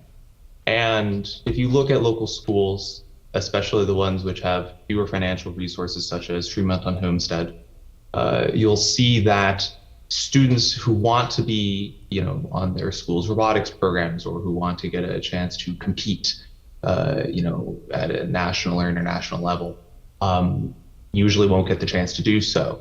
A few years back, Fremont cut their program down to 40. Homestead has had cuts, and Cupertino only lets juniors and seniors join. And so what this means is that access to STEM education, STEM extracurricular education, is unavailable for a lot of students who go here. And that's really where Valkyrie comes into the picture. What we try to do is provide students in the area access to high quality extracurricular education, with a focus on making sure it's available for students who are disadvantaged, especially due to economic, cultural, or racial backgrounds. And so for the next slide, you'll see essentially what we're asking for here is help in putting up a fundraising program. Back before COVID, we had run this summer camp, as Mr. Bosch said, a structured summer program, the sort that parents very much do like. And it had done pretty well for us. And so what we did was we would take alumni of the program who were attending university and usually were back home for the summer. And we would have them teach students, mechanical engineering, software, electronics, by essentially getting this challenge and building a robot to complete it in small groups. And so this would be 1 or 2 weeks long. We call it an engineering boot camp. And it's been quite successful. We've had great results, great reports. And really what we're asking for here is helping in putting it on again. COVID drained our coffers, and we really do need the help to be able to get that last few bits of the way to being able to put this back on. So if you go to the next slide, and we can actually just keep going. Here, so you'll see essentially the breakdown for what we're asking is essentially $4,000 in total. And you can see the individual numbers there, but if we go to the next slide, you'll see most of this, the money for this program has already been secured. We've already rented space for the year, and you can see the prorated amount there. We have insurance. We've run this before. We have a lot of supplies ourselves. Really, 15 seconds. We need help with this upfront capital cost. Once we have that, we'll be able to run 3-4 weeks, 15 students each week, and then that means that our programs next year will be able to take profits, reinvest them, and help the sort of hundreds of students that we help each year. Thank you, Marcus. Thank That's you your very time. much. Thank you. Commissioner Begor.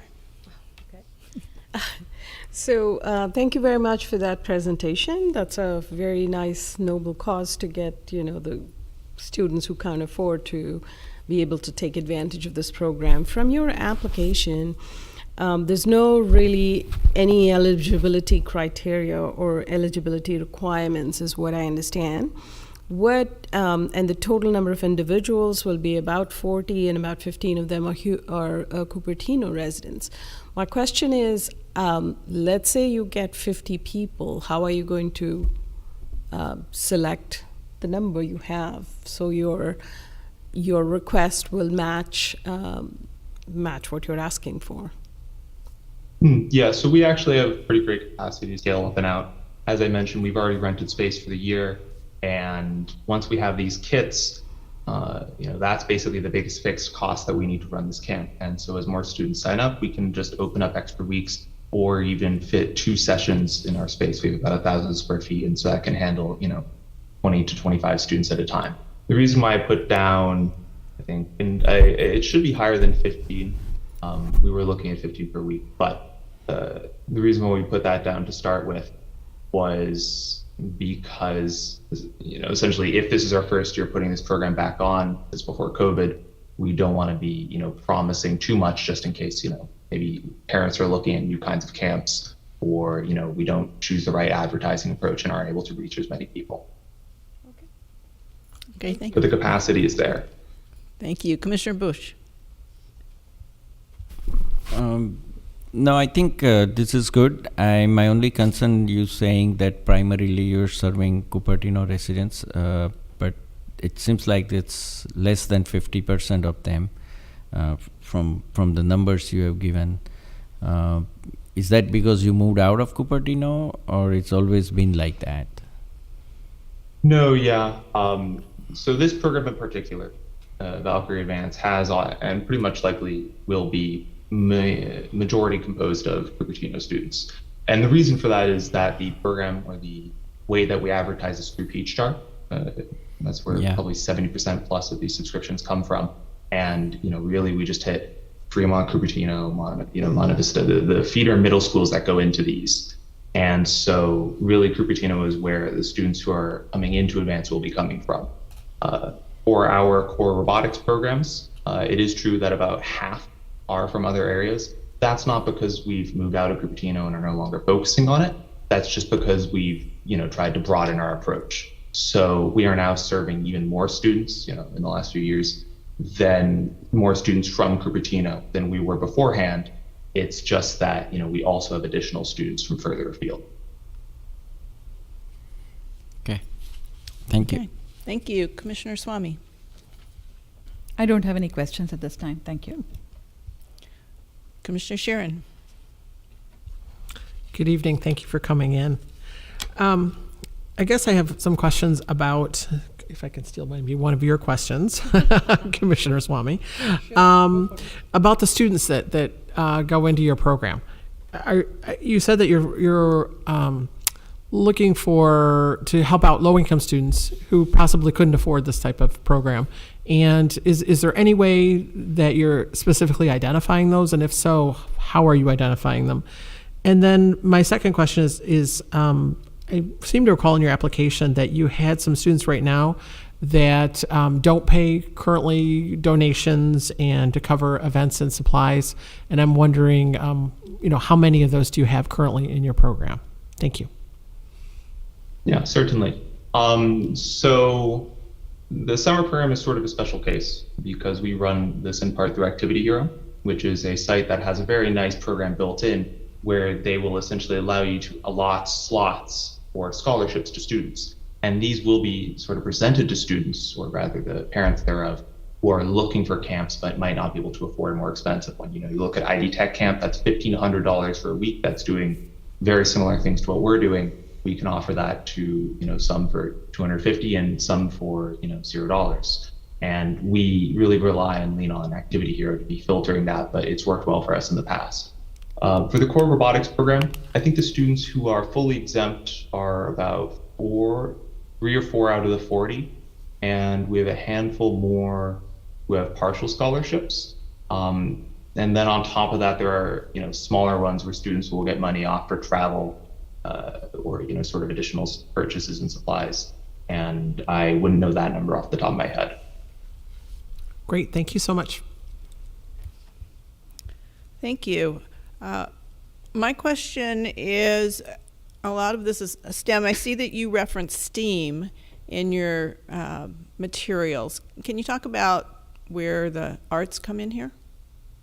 Yeah, no. So we, whenever possible, like to rely on our own students and their creativity for our branding, our media, publications. And so most of what you see in terms of what we put out there, even our logo, well, actually, not recent iterations, but lots of these materials are designed by students on these robotics programs. And so, or that video is a good example. That one was designed by a student on the robotics program who had a camera, took videos around the shop and then put them together. And so we really like to encourage that. And, we sort of make that a key part of the process. Every robot we make has branding and, logos and sorts of panels with art and designs on them.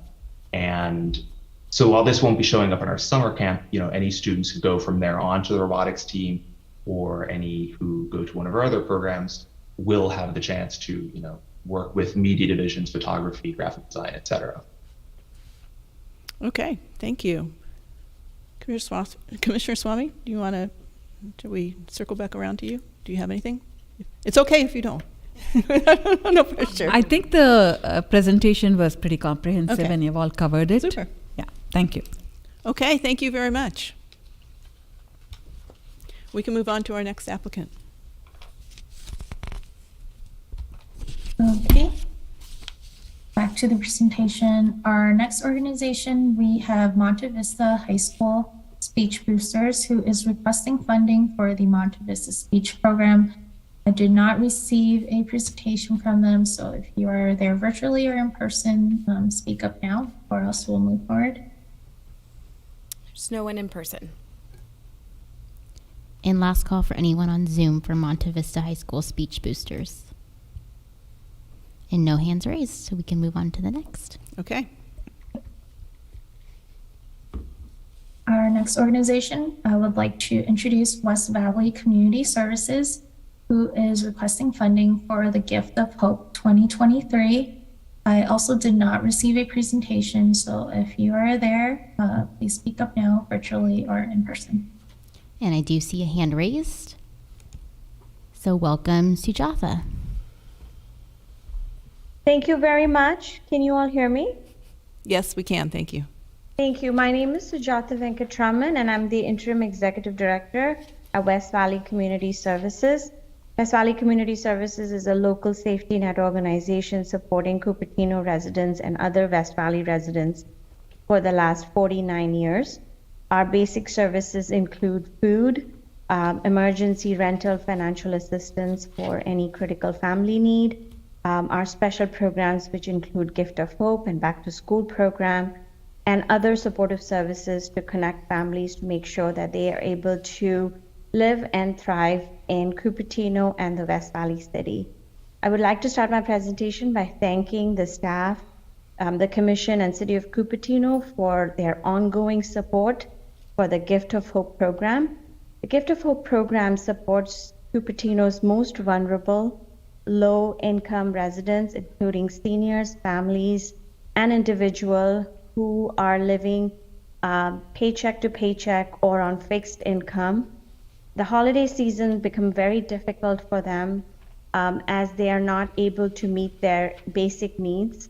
And in order to support the holiday, the Gift of Hope program comes in to help them buy basic need things such as clothing, small personal appliances, and family support items so that they can have their holiday needs taken care of. The Gift of Hope is also seen as an asset preservation program where we help them with these items so that then they can have the money towards paying rent or other basic needs. As you all know, when we talk about low income, we're talking about the extremely low people who are in the 275% of poverty. These are also seniors who are on fixed income, so they barely have enough after they've paid for food and rent. So this program has been helping the most vulnerable Cupertino residents, and we are so appreciative of the support that we get from Parks and Recreation and the City of Cupertino for this program. Thank you. Thank you. Our first questioner, Commissioner Bush, do you have anything? No, I don't. Okay, Commissioner Swamy? Yes, I'd like you to go a little bit more into detail about the services that you provide for the 350 residents for a cost of $10,000. Can you actually elaborate a little bit about what the cost breakdown looks like? It's basically buying items for them. It's directly going into the cost of buying items. So it could be a small appliance. It could be food. Most of the residents, their wish list is clothing, shoes, suitcase, and even like personal hygiene. That's what we are buying with that. Do you have my question was, do you have kind of an average cost breakdown per a person, or for example, is there a limit that you set for a person? Yes, so we set the limit between 75 to 100. Okay. Thank you. Okay, Commissioner Sharon? Good evening. Thank you for coming. Thank you for being online and answering our questions. Thank you. Question for you is, the 350 people, do you screen for Cupertino, or is it just that's the percentage of people No. that you expect to be from Cupertino? That is Cupertino resident. Okay, thank you. That's all. My question was about your other revenue sources. You said the fundraising is going to begin in July. What kind of fundraising do you do other than this kind of grant? Because I know you have a very big budget. So you get a lot of funding. For this particular program, our funding sources is we write to service organization, to other cities. They have supported us in the past. And then we have individual donation drives that we do. And we also have a drive online. We call it using a web wish list portal called Runga. So we fundraise heavily through our different funding sources that we've had success in the past. And that helps us to meet the program need. Okay, thank you. I don't have any questions. Okay, thank you very much for Thank you. coming. We can move on to our next applicant. Okay.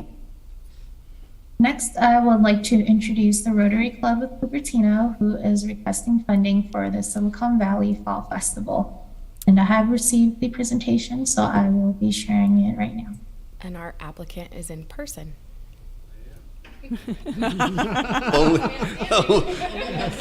I've certainly seen this room with a different, much more packed.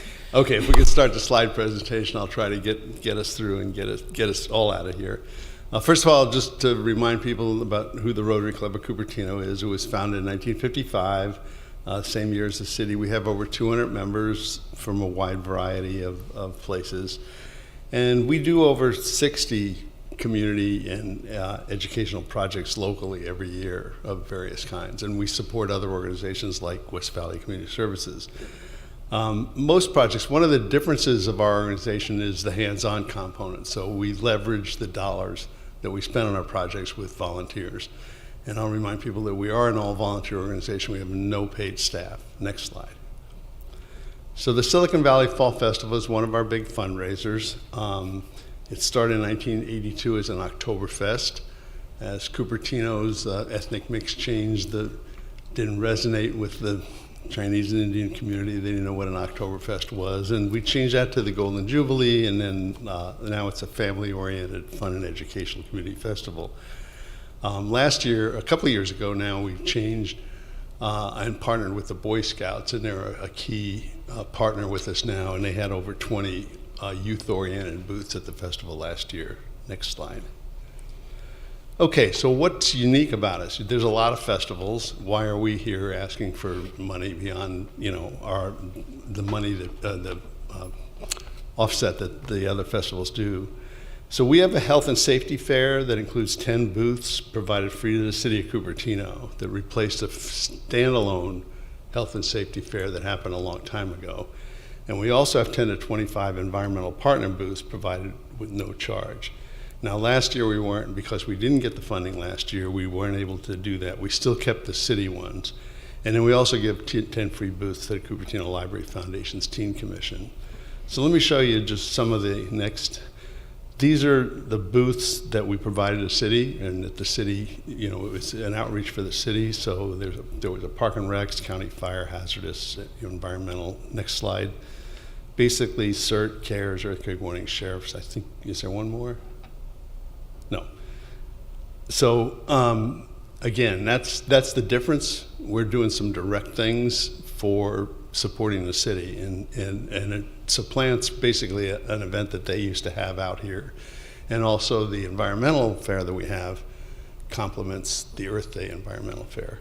So again, 100% of the funds go to charitable causes, and there's one more slide that I just put in this week. You know this? Yeah, because we were asked to see how this fits into Cupertino's guiding principles. And it fits number 2 because of the health and safety fair, number 8 because of the cultural booths, Number 9, because CUSD and FUSD are partners and have art shows and everything in the library booths. And we have the environmental fair, so it matches up well with the environmental and all the guiding principles. And with that, I'm open for questions. Thank you. Commissioner Swamy? Thank you very much for the community related activities that you're doing. The $12,000 that you have, can you actually give us a overview of how you intend to spend that? Yeah, it's just part of the funding. So, I mean, if you look at, you know, every dollar that we make goes back into all those projects that I said. So this is a source of revenue from us. We have a total in the $20,000 to $30,000 range. So we have other sponsorships. We have, you know, we're very lucky in the city of Cupertino to have community-oriented companies like Apple, Right. Recology. Fall Festival includes Kaiser Permanente health plans, et cetera. So there's a list of sponsors that I can provide. Last year we were, you know, we had for the many years now we've had the money from the city. Last year we did not get that, and so we scaled back things a little bit, and it just meant less that we could do for community projects. So it's basically offsetting all the direct costs that we have, facilities, et cetera. That was going to be my follow-up question, because you have so many sources of funding. We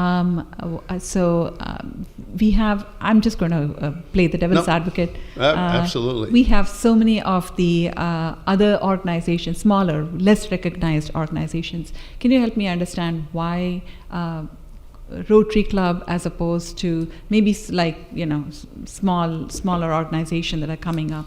Certainly would love to hear your answer, because all I'm asking is, I support you. I'm not saying anything. No, but it's a fair question that you have name recognition and all the and I think it gets back sponsor. to the thing I said at the beginning.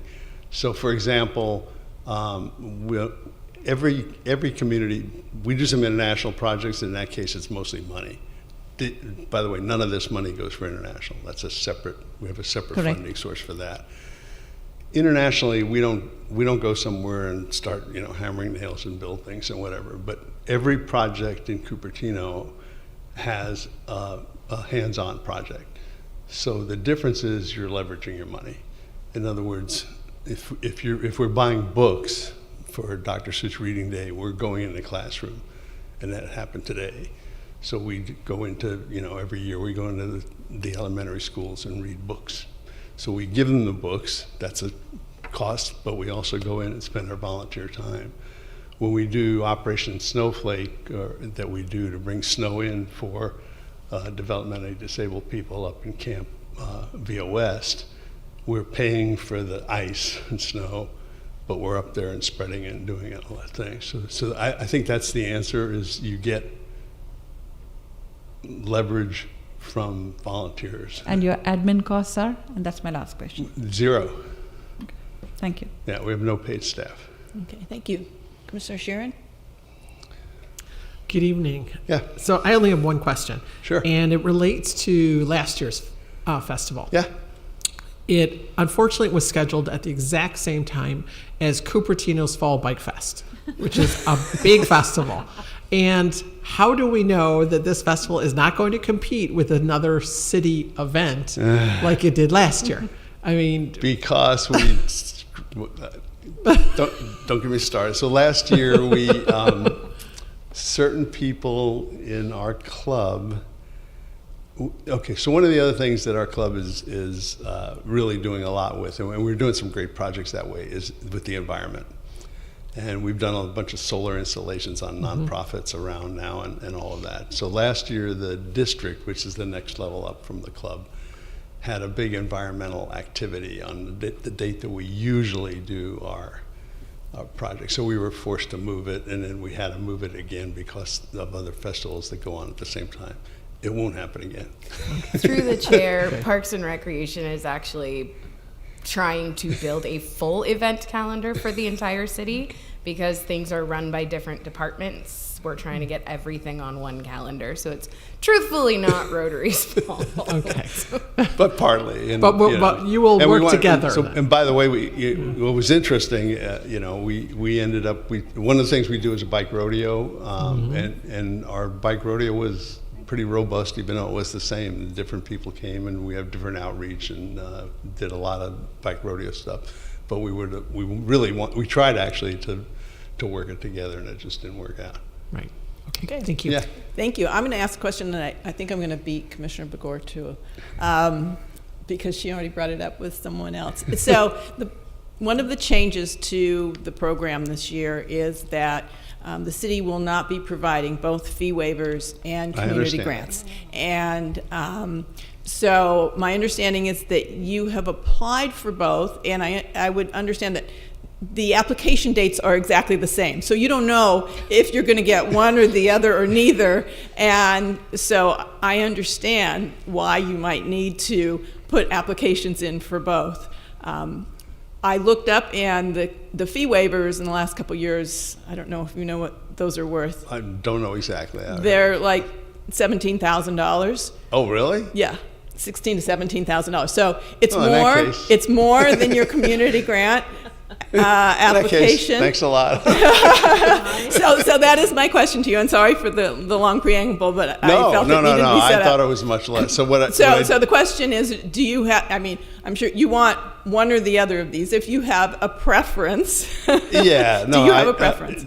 So I actually thought it was much less, and when I found out that we could, we had to decide early on. So I actually raised that issue back this week when the question was raised to me, and I said, when the time comes, let's see. But if it turns out that it is 17,000, and obviously it's more than 12, I would be an idiot not to go that way. So.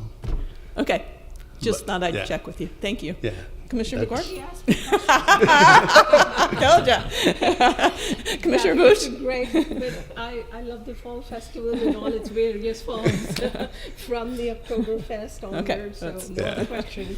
So I think your revenue source. I see that there's a lot left on table. Like if so many people are coming, why no food booths? I see soda beer, but I don't see food booths because that's actually we have we switched quite a few years ago to food trucks, and they from year to year, depending on how many people. Last year I think we actually got a little bit of revenue from them, just like when we sell our business booths and whatever. But doing like way back when we ran our own kids games and things like that, we bought our own blow up balloons and stuff like that. So we try to outsource a lot of that. Right. Yeah. But you get fees from them. We do. In some years we don't. In some years, it depends on the food truck. Whether you can guarantee what you can guarantee for them. If you have a small event, you may end up paying them. Some of them want you to pay them, but last year we actually got a small amount from each of them. Right. Yeah, because I know Diwali Mela generates a lot of revenue through booths and services, and I don't see that portion here. Yeah, so we do. So the sponsorships are the primary mechanism for funding. Our business booths are $300, which are not much. They're mostly educational, and then we have a nonprofit booth for $125. But that revenue is small, and the amount we get from the people that run the little train around and all that is really minimal. It's 10% of it's $300. So okay, thank you very much. Thank you for hanging out with us tonight. Yeah, is there one room for one question? It's very quick. Very quick one. Yeah. Yes, no. What is the price? What is the cost that you're trying to raise? What's your estimated cost for the event? So we have so Cupertino Rotary has several fundraisers, and so one is for our international projects. That's separate. So we have a golf tournament that's coming up that it's really. Do you mind if I just ask you a very specific question? Yeah. For the purpose that you're asking us, the money for the Oktoberfest. Yes. What is your estimated cost? What is the cost, or what is the cost? Is that the budget? The budget in the application? Oh, yeah. No, the total. It's $60,000 on the application. Yeah, the total budget's $60,000, but that's So most of it is facilities. all of the tents and facilities, I and understand. porta potties and all of that. It's all that's under direct cost. How much did you raise last year from sponsors? About 25. Okay. Yeah. So you ran short of 45? No. We netted. Sorry, I think we raised 25 from sponsors, and so the costs are not 60. The total, I'd have to look. I mean, I actually probably in my Dropbox here, but would you please send we that actually over? netted 20. So Sorry? We netted 20,000. We made 20,000 last year. You made 20,000 Yes. because I heard you say that you had scaled back because we didn't give you money last year, but you said you netted 20,000. No, so I said we scaled back. So the only thing we didn't do last year that was different is we didn't give free booths for our environmental partners. So they had to pay the nonprofit rate, and therefore there were less of them. Okay. Yeah. All right. So I think if the budget's not in there, I can supply that separately. Okay. Thank you. Although it may be academic based on our earlier discussion. Appreciate your answers. Thank you. Okay, thank you Okay, again. sure. And I believe we have one more applicant if they are here or online. Yes, our last applicant, we have Women SV, who is requesting funding for their curriculum development project, and I did receive a presentation, so I will share that with you right now.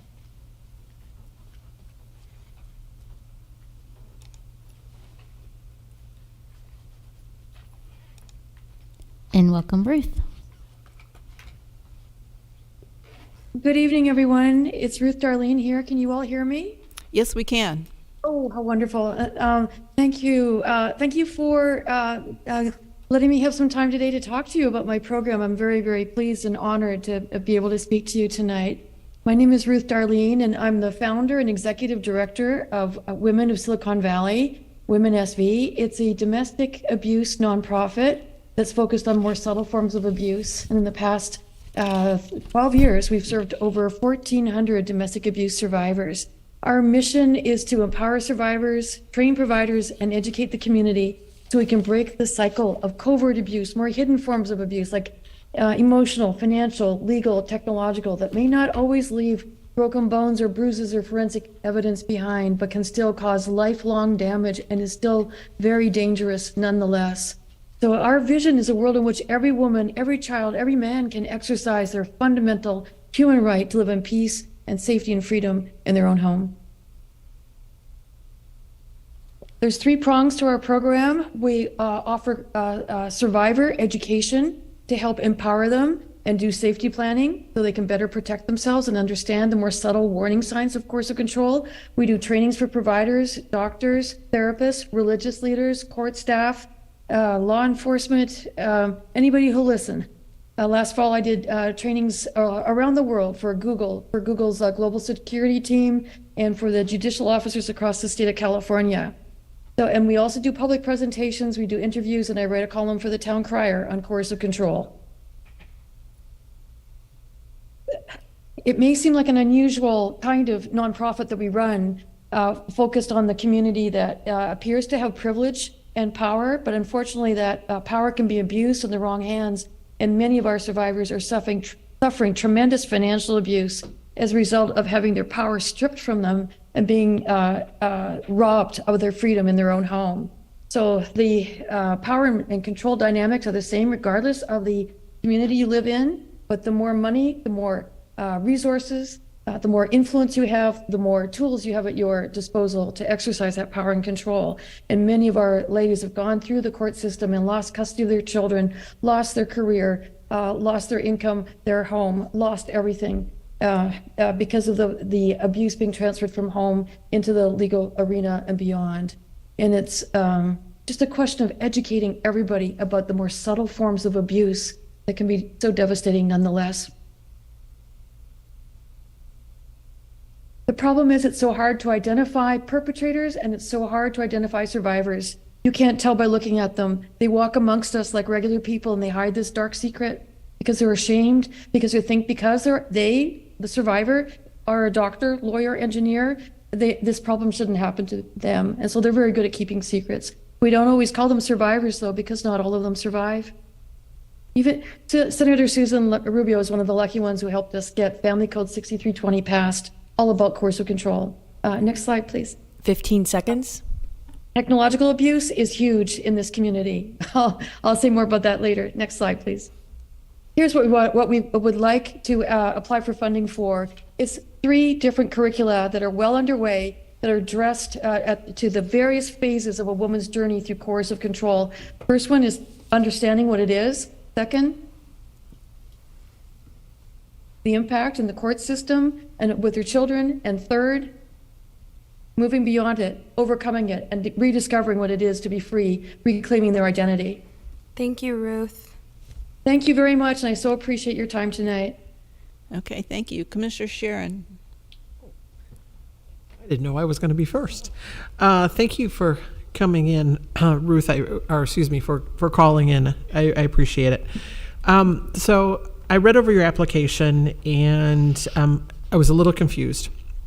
The curriculum is for the women that are coming in to get help, or is the curriculum going to be used for training of these various partners that you work with, whether it's Google or religious leaders, et cetera? What is the curriculum being developed for? Yes, well, currently what we're doing right now is we're developing the curriculum for survivors.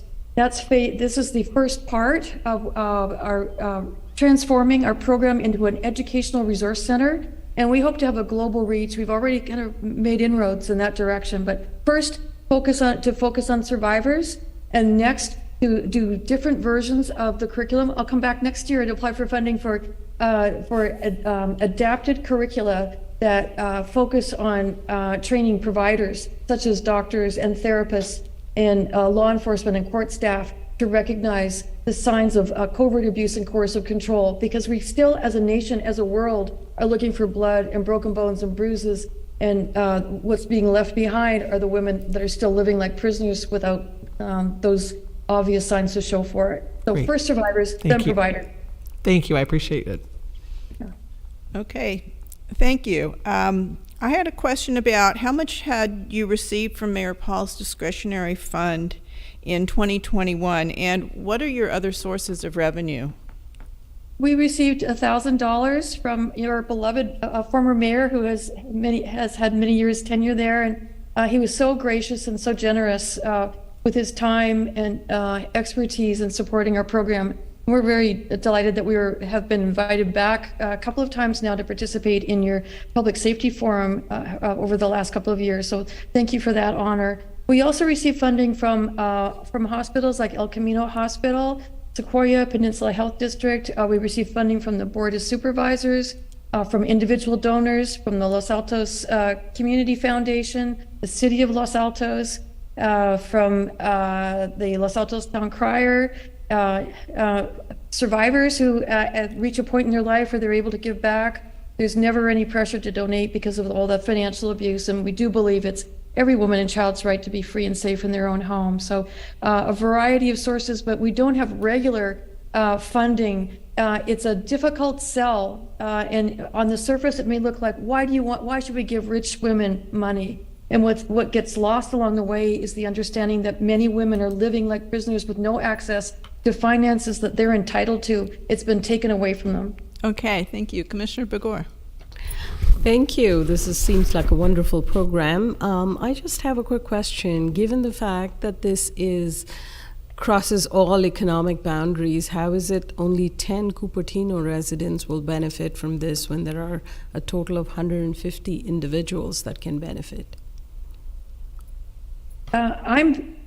I'm aiming for the world to benefit ultimately as soon as we can get our program online. It's a global reach that I'm after. And this is a conservative estimate. I hope that you all can, even tonight, I'm so happy whatever you decide to do, I'm grateful for the opportunity to reach more and more women. We do have a number of Asian ladies that reach out to us for help, Asia, South Asia, and from all over the world. And they all become sisters in the program because of their common experience. And if we can all get the word out, please come one, come all, and talk to us, and let's see what we can do to help recognize and address these signs of covert abuse. It's a conservative estimate, but 10 women, that's 10 more women that can tell 10 more women, and can protect their children and help break this cycle of violence. Even if it's one woman, it's one more woman that's not suffering in silence. Okay, thank you. Commissioner Bush. Hi. So there are other programs also like that, maybe not that many, but definitely in the city. Are you ready to share your curriculum and program, go out there, or you just expect that they will come to you, or whoever comes to you, or you are going to push out to other organizations who may benefit? Yes, what a lovely question. Thank you. We're all about partnership here.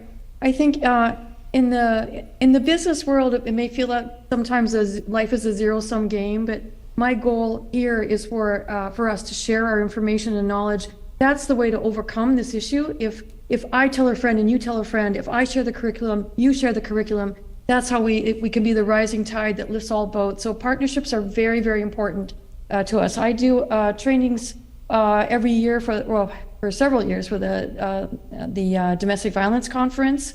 I do presentations for the Americas Conference to End Course of Control. I've had advocates come from NARICA come and address our support group, and I've done trainings for CORA. This is a domestic violence agency in San Mateo County. And I think very highly of all the domestic violence agencies in Santa Clara County. So we're here to partner with them and to supplement services, not to replace them, to be partners in this, where our focus is on the more subtle forms of abuse that are harder to recognize, hard to report, and hard to get justice for. Okay, thank you. Commissioner Swamy? Thank you. How will these women know to reach out to you guys? And they're going to watch this tonight. Hopefully, that'll be step one. So we have a website. I write a column for the local newspaper, Los Altos Town Crier. We get a lot of word of mouth. We get referrals from different agencies, domestic violence agencies, law enforcement, therapists. We get referrals from many different sources. So I think a lot of it is word of mouth, and a lot of it is survivors who benefited from the program and they tell their friends. So, but please spread the word. The more we talk about it, the more we can do about it. And one quick follow-up is, how long will this continue, the support for, let's say a woman comes to you, you've identified them, and she comes over. How long are you able to support her, and what is the cost per person that you estimate? Because you said 10 people. I'm actually looking at your presentation. I can't see the dollar amount. Maybe I'm missing something. Maybe others are able to see it. Yeah, what is the cost? Yeah, so it's we're asking for $20,000, and I sent the updated version. We just sent just before the evening began, so she didn't have time to upload that. But you might please take a look at it if you like. It's that's where I broke the cost down for $7,000 for an advocate educator to help finish the curriculum, the 3 different curricula for phase 1, phase 2, phase 3 of a woman's journey through abuse. $10,000 for a curriculum developer, and these people the curriculum developer would be hired on a contract basis to review and package the final courses for each phase. Then a social media strategist, that would be about $2,500. Again, on a contract basis to promote and distribute the content, and then $1,500 for a web designer to create a platform where the content could be accessed for free by survivors and initially by providers and the public. Eventually, we would like to charge for our courses for providers, but continue to provide services for free for survivors. And we like to say we're the kind of cult that you want to join because you can be there forever. And it's where you speak this secret language that the average person may not understand, because most people think of domestic violence as physical violence. But there's so much you can do to harm someone through words. Words can be weapons. I understand that. I totally understand. What I'm saying is, how long is this program set up to support with the funding? Yeah, once somebody comes into our program, they are with us for life if they want to be, for as long as they want. I think many domestic violence agencies are sort of time limited, and especially if they're more crisis oriented, to get a restraining order, to get them into a shelter, to get them some initial support to move them to the next stage. But we're here for as long as they want us to be. So, and that's why it's always a challenge to find more funding, because as soon as we take somebody into the fold, they are with us. It's like family for the rest of their lives. And it's amazing for Thank women you. to be from all over the world. and Okay. still Thank you. I could go on. But I I'm won't. sure. Clearly, it's very Okay. near and dear to you. You are a great advocate. Thank you. Thank you very much. So at this time, I think that's our last applicant. Do we have any public comment? Please raise your hand on Zoom if you have any public comment on this item. No hands raised. There's someone here. This is public comment for the community funding grant applications. May I make a? Sure. If it's related. Yeah. In the bathroom. Can you stand in front of? I think I don't know which. That mic's on. Okay, and I was in the ladies' room and I heard a voice, and I said, "Oh my gosh, that's Ruth." I'm a state certified sexual assault counselor and advocate. I'm a survivor, and I've done quite a bit of work. And I've met Ruth many years ago when I was a volunteer at Deborah's Palm, a women's center in Palo Alto. I was on the hotline in a different county than this. But at any rate, I was listening to her and I was going, oh my gosh, this is Ruth. And she's amazing. Her work ethic, what she has done, she has saved the lives of so many women and therefore families and children. And there isn't anyone who's more worthy. And I've worked with the YWCA, the Rape Crisis Center, Cora, I mentioned. She mentioned she had did training at Cora. And so when I heard public comment, I just wanted to put in a good word for Women SV, because I've sent women to them over the last 2 decades, and the help that's given, they're very deserving. Thank you. And I've even helped her a bit and tried to say, even go to junior league. But at any rate, for whatever it's worth, I would love for her to be in a position to, to be able to get a grant. So thank you for letting me Thank you. put in, you know. okay. If you could fill out a blue card, and then at least we could have your information for whatever we record there. Is that all the public comment? That's it. Okay, what I'd like to do is just bring it back to the commission for a quick discussion, and then maybe after that have a break before we go to the next agenda item. Tonight, we're not making decisions about the community grant funding, so I just wanted to comment on that. Rochelle, would you like to? Through the chair, I just want to let the commissioners know that the goal with the Rotary Club, who did apply for both, is that this year we will be taking the recommendation from Parks and Rec Commission for community funding with the festival fee waiver items with the budget to council together. And so then council can decide which funding way they would like to choose. However, obviously, if Rotary chooses to back out before that, that's up to them.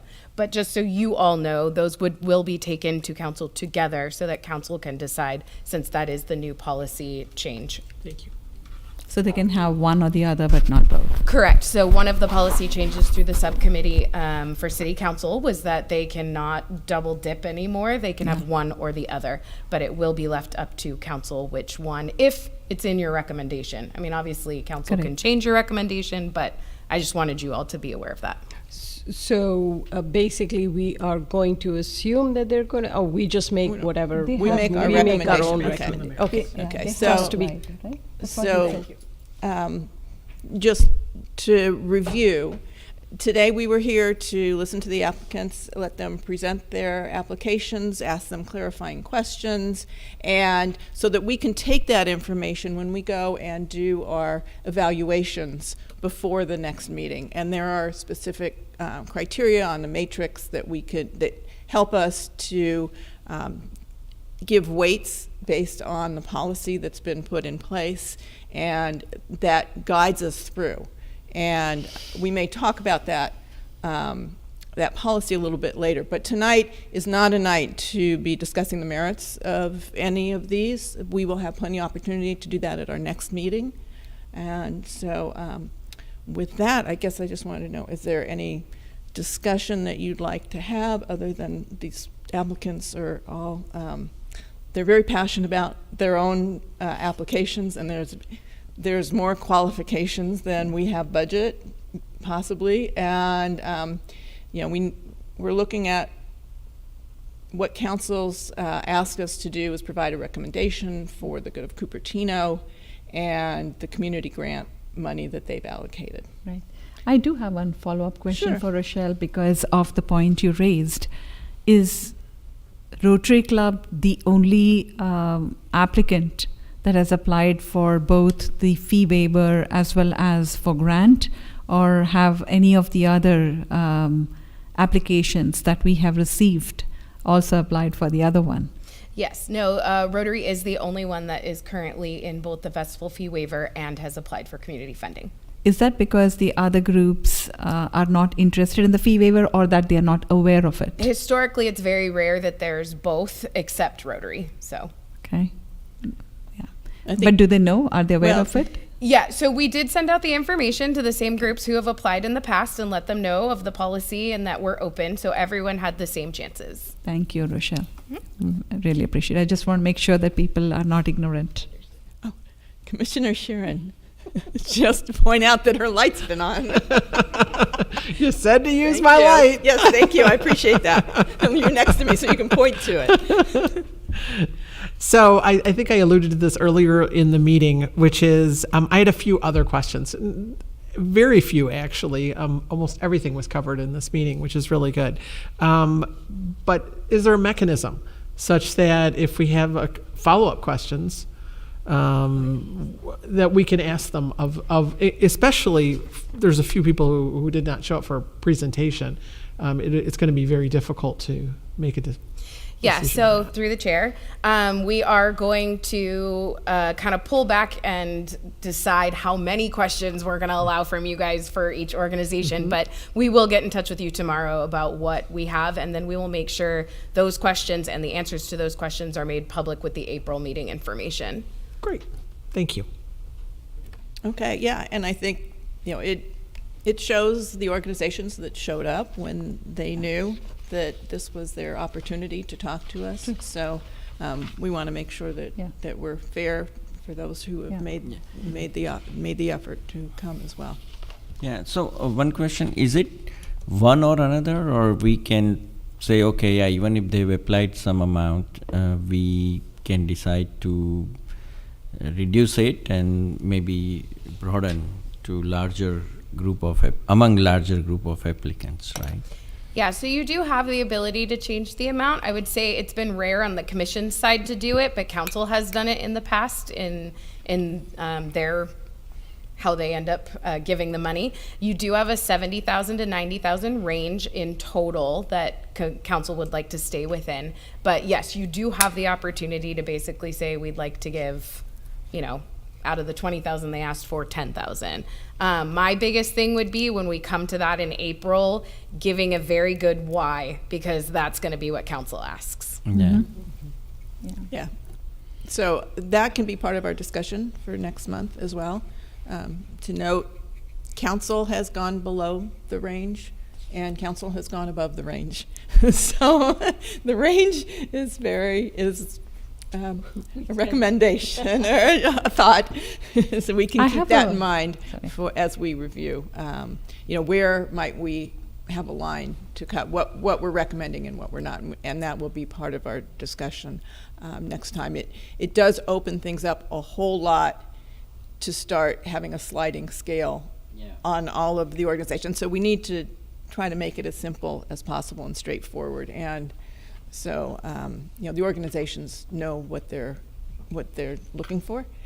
And Yeah, just on those lines, I mean, ideally, we would like to say, okay, maybe you can get this, you can get that. So how are we going to decide who gets the whole amount and who gets, and then you get into a lot of confusion. So let's just keep it simple. The council, on the other hand, has the money, so they can do it. Ours is just a recommendation. So let's just give them the money or not give them the money. And we're already over budget. We can decide that as a commission. Yeah, next of course. time. Yeah. So I have a procedural question. Yeah. For those, So we do have another agenda yes, item. it is a quick one and it's an important Well, one. it may be related. So the next agenda item is about the procedure on this. Oh, okay. Perfect. So I think we'll get your answer. Thank you. Yeah. I think it'll still be relevant to that if it's about this. So I think what I'd like to do is take a break for 5 minutes. What is it, 9:27? Let's come back at 9:25? 9:30. Okay, that clock's ahead. Anybody?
I'd like to call the meeting back to order, and let's move on to the next agenda item, which is item number 4, review the Cupertino Community Funding Grant Policy updates and program evaluation process for this year. Once again, our fabulous management analyst, Jacinta Liang. All right. I will begin sharing my screen and then I will start the presentation.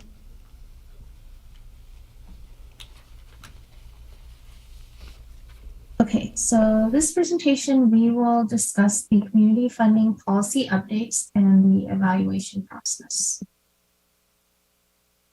We will first go over the background, the community funding policy updates, eligibility, and the evaluation process.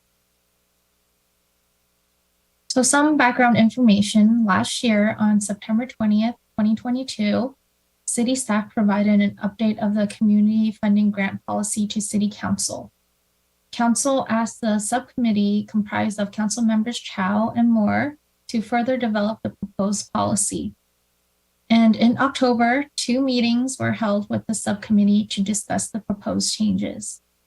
And these changes were then brought back to Council in November, and a revised community funding grant policy was adopted. So some of the policy changes include ensuring that funding an organization receives is not going to an endowment fund, making sure that they are a nonprofit, an organization of 501c3, making sure festivals that receive city funding through festival fee waivers do not apply for community funding for the same event, and replacing one of the evaluation criteria from aligning with the city's missions and values to aligning with the general plan principles. Additional details on the policy update can be found on the red line policy in attachment A.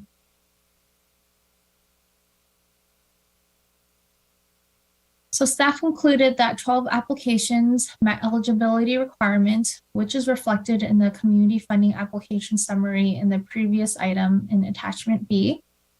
Final eligibility of the applications will be determined by the commission during the evaluation process. And when completing the evaluation form, commissioners should give a score of 0 to any applicants they do not deem eligible. Any applicants deemed eligible should then be evaluated according to the given criteria. And the commission will be able to review the scores during the evaluation process and discuss eligibility further as a group. So with the evaluation process, at the April 6th regular meeting, the commission will facilitate the evaluation process and will provide a funding recommendation to City Council. The commissioner should prepare for their preliminary scoring for the organizations prior to the April meeting. First, commissioners will have the opportunity to discuss organization eligibility and to ask clarifying questions. After receiving public comment, the commissioners will then complete their evaluation form before providing their total score out of 100 for each application. Staff will then take the totals from each commissioner and compile them into the evaluation totals form, which is provided in attachment E. The commission will then continue the discussion of the data using the evaluation totals form and also have the opportunity to adjust their rankings accordingly. And finally, the purpose of that evaluation process meeting, we will then determine a funding recommendation to City Council. And that includes the evaluation process and the policy updates. Are there any questions? Okay, thank you very much. And Commissioner Swamy is up first. I had my question answered during the break. But for the benefit of others, in case others have not had a chance to present or brought the presentation today, we can apparently still make an evaluation based on their application, unless we have so many questions that we are unable to proceed. So thank you, Rochelle. Okay, thank you. Commissioner Begor. And turn that off. Okay, so I lost my train of thought. Can I come back? Yes. I'm sorry. Apologize. Commissioner Sharon. Okay, just to confirm, because this is my first time, before the next meeting, we score all of them and bring those scores to the next meeting, correct? So you will do preliminary scoring because obviously public comment may change your idea of what you would like to score. But yes, we would like you to be prepared with some numbers so that we're not waiting 20 minutes to be able to share those numbers. Okay. But numbers will be able to be changed before you give your final 100 total. Okay. And the clarifying questions, we're expecting that some of the applicants will be here, or all the applicants? We will be once invited? again tell them that they are welcome to attend and answer any questions you may have. However, it's not clarifying questions in the way of like what we did today. It's really more along the lines of like if there is something that you just can't, you know, like to me or Jacinta, you can't make the decision. If we have to turn to the organization, we can ask them, but we rarely end up asking full-on application questions back to the organization again. Okay. Sorry. Is it okay if I just ask all my questions? Go ahead. Great. Thank you. So they will not be given an opportunity to make another presentation, correct? Correct. Okay. And the preliminary scoring that we have is it anonymous? I mean, how does this work? So what's going to happen is the actual numbers that you put out of, let's say, 10, 15, 20 on the evaluation form, we won't ask for those. We're going to ask for your total out of 100. That will be shared publicly. We will enter them in a spreadsheet that the public is seeing as we do it. Okay. Thank you. So Commissioner Bigor. So after my brain dead moment, I finally remembered what I was asking. So I was going to ask. Previously, we were all on Zoom, so we emailed whatever it was, I remember, or did we enter it? We just entered. We told them. They asked told them. us. Okay, so never mind. That question doesn't even come up. Okay. Too late in the day. Okay. And one comment that I would like to make, just sort of to edify this.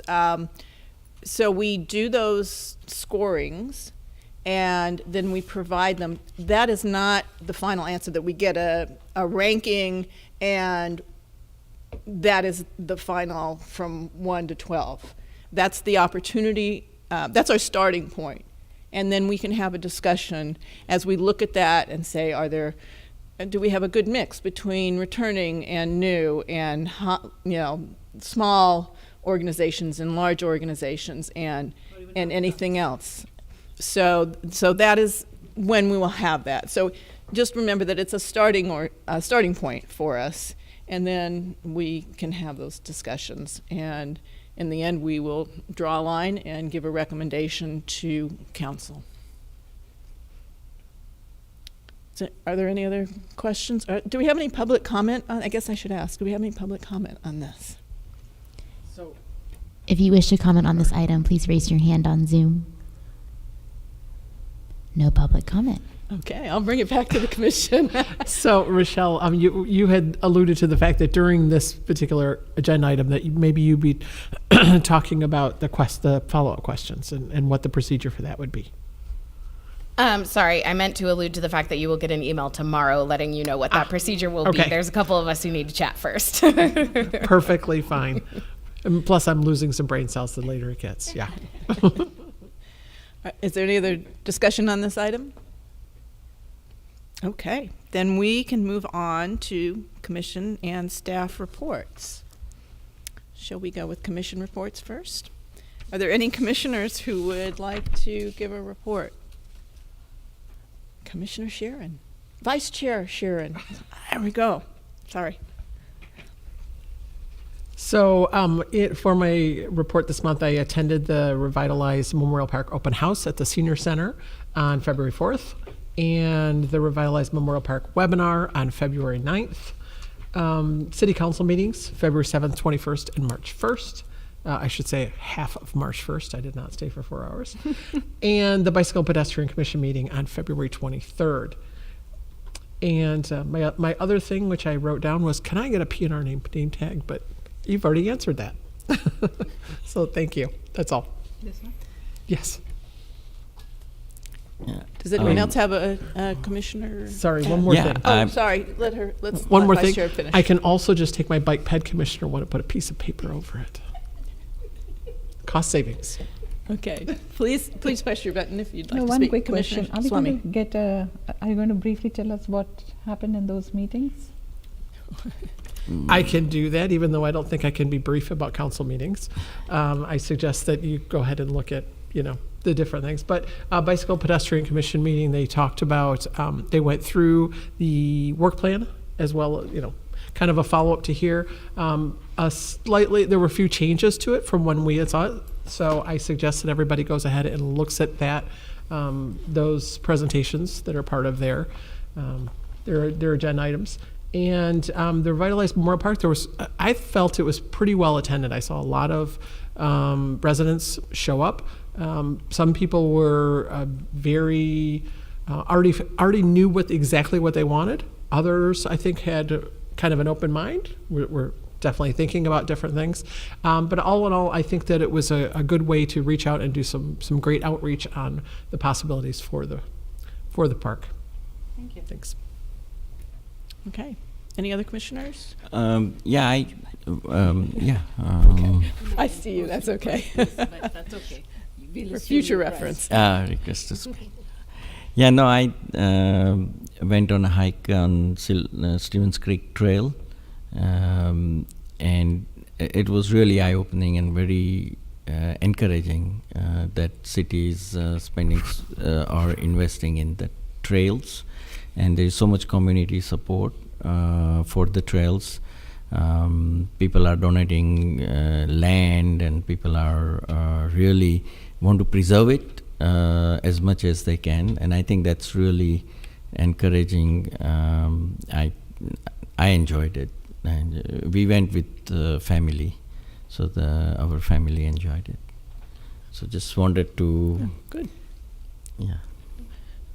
I had the opportunity to Yes. run into Commissioner Yes. Booch on his walk around, and I made sure that he was able to visit the labyrinth at McClellan Ranch Labyrinth Park, was because very good. That's where I encountered him. Right, I wanted So. to thank you for that. I will give my report from the mayor's meeting from February 8th. It was on Zoom, starting at 6 p.m. The Housing Commission is working on allocating funds for the homeless. In March, they will address their block grant allocations. Planning meets twice a month on alternating Tuesdays from the council. They noted that the housing element has been submitted, although it's only a draft. They're reviewing a Bub Robe subdivision, and there is concern regarding noise. Arts and Culture completed their Distinguished Emerging and Young Artist selections. Their concern is regarding a lack of engagement by the commission in art projects in developments. So they would like to have more input and visibility into the art projects in developments. They're interested in engaging with other commissions. So that would be us. Parks and Rec is high on their list.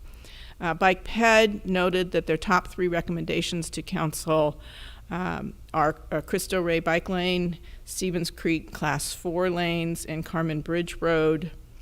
They are looking at the De Anza Buffered Bike Lane and Vision Zero to bring bike fatalities and injury accidents to zero.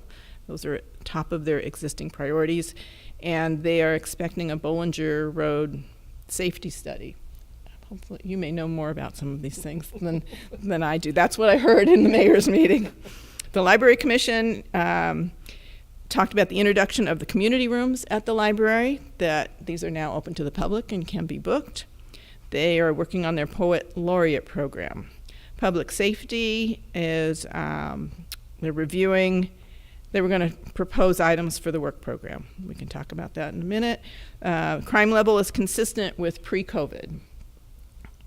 TIC is working on cybersecurity education panel discussions that are available to adults and high school students and the general public.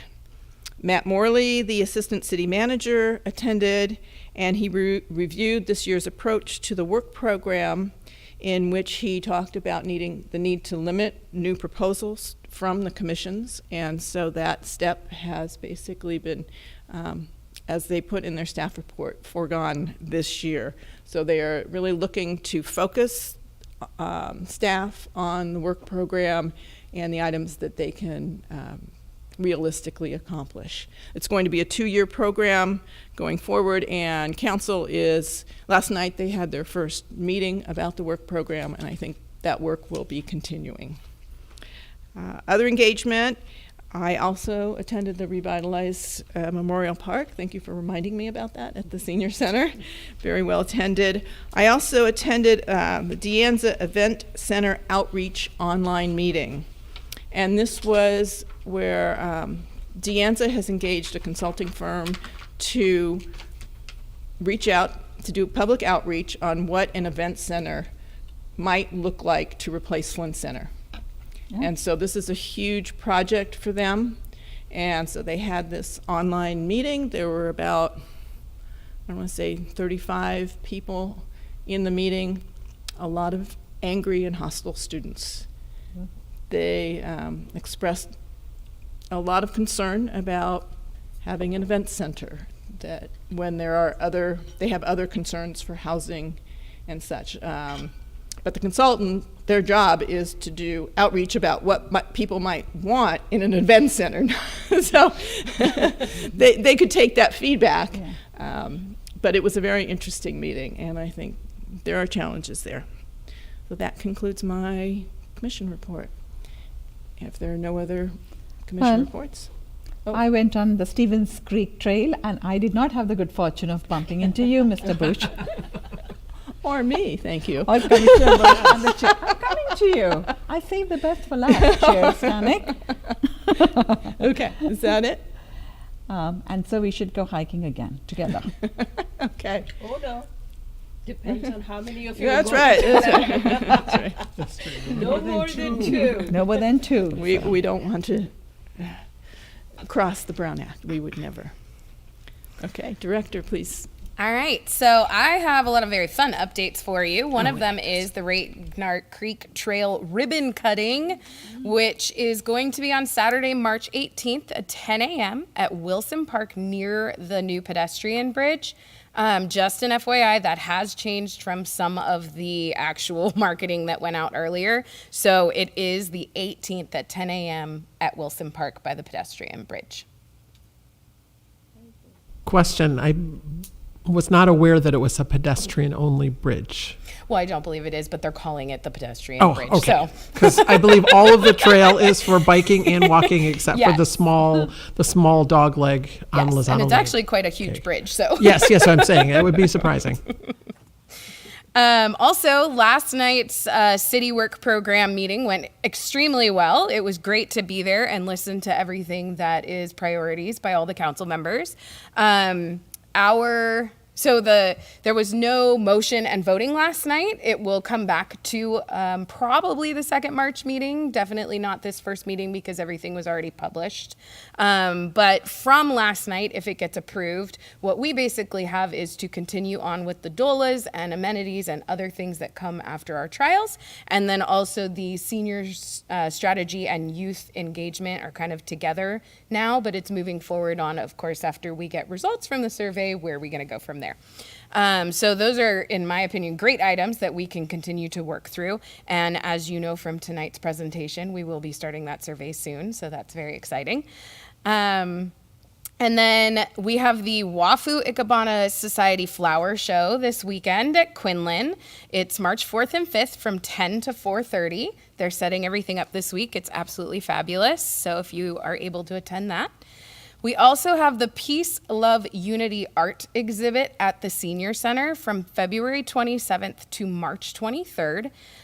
This is the art that one of our groups was talking about earlier. So it is up in the Senior Center. And then what we're doing is, because of our intergenerational item, we are having a reception night on March 6th.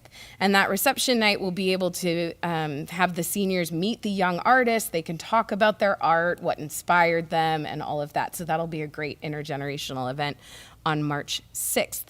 We also have an intergenerational mixer coming up on March 13th from 10 a.m. to 2 p.m. That is a Monday. However, it is not a school day, so it's perfect. We have quite a few kids who have volunteered to come and tons of seniors who have signed up. That is at the Senior Center. It is a free event, but we are asking that you register, so you can either contact the Senior Center or do it through Reg for Rec at Cupertino or regforrec.org. And then last but not least, we have our summer job fair coming up on Saturday, March 25th from 1 to 4 p.m. at Quinlan Community Center. And we have brought back our job fair because it actually has been quite hard to find part-time staff. And as many of you probably know, that's how we run Parks and Recreation. So if you know people that need a job, spread the word. March 25th for our job fair. And that's all I have. Sorry, question. The flower show, I just looked it up on Cupertino.org. Is it Saturday and Sunday? Okay, thank you. Okay, thank you, Director. Are there any other questions for the Director? Okay, our next item is Commissioner attendance at upcoming meetings and events. And I believe we have March is the mayor's meeting is Commissioner Begor, and April is Commissioner Butch, and May is Vice Chair Sharon. And so perhaps we could try to add one more. Yes, so it'll be Put June. it down if it turns. Let's yeah. hold off. We have 3 months. Do you need me to volunteer for the month after? Or I could do the mayor's meeting next month, however you want to do it. You can do it this month, in the March? March when? March next. Can you put your lights on, your Right. microphones on March so we when? can capture? So it's going to be March 8th. March 8th. I'll go to the mayor's meeting on March 8th. I can do it. Okay. And so then you I can do June. Okay. So then we have Unless our 4-month somebody else window. wants to swap, I'm fine. Okay. So we have our 4-month window. Yeah. If you could let Deborah Nacimiento, is that her name, know that Commissioner Swamy will be doing March, so that she could, and these will now be, they thought they were going to be in person, but they are going to be on Zoom at 6 p.m. Yes. And so Deborah will be sending out the Zoom link, and I guess they're different every time. So she needs to know who is doing it. So we'll need to know, or she'll need to know that that's changed. Are there any other future meetings that we need to? No problem. Okay, future agenda setting. Do we happen to have any kind of calendar? We are putting together a calendar of items that will come to you.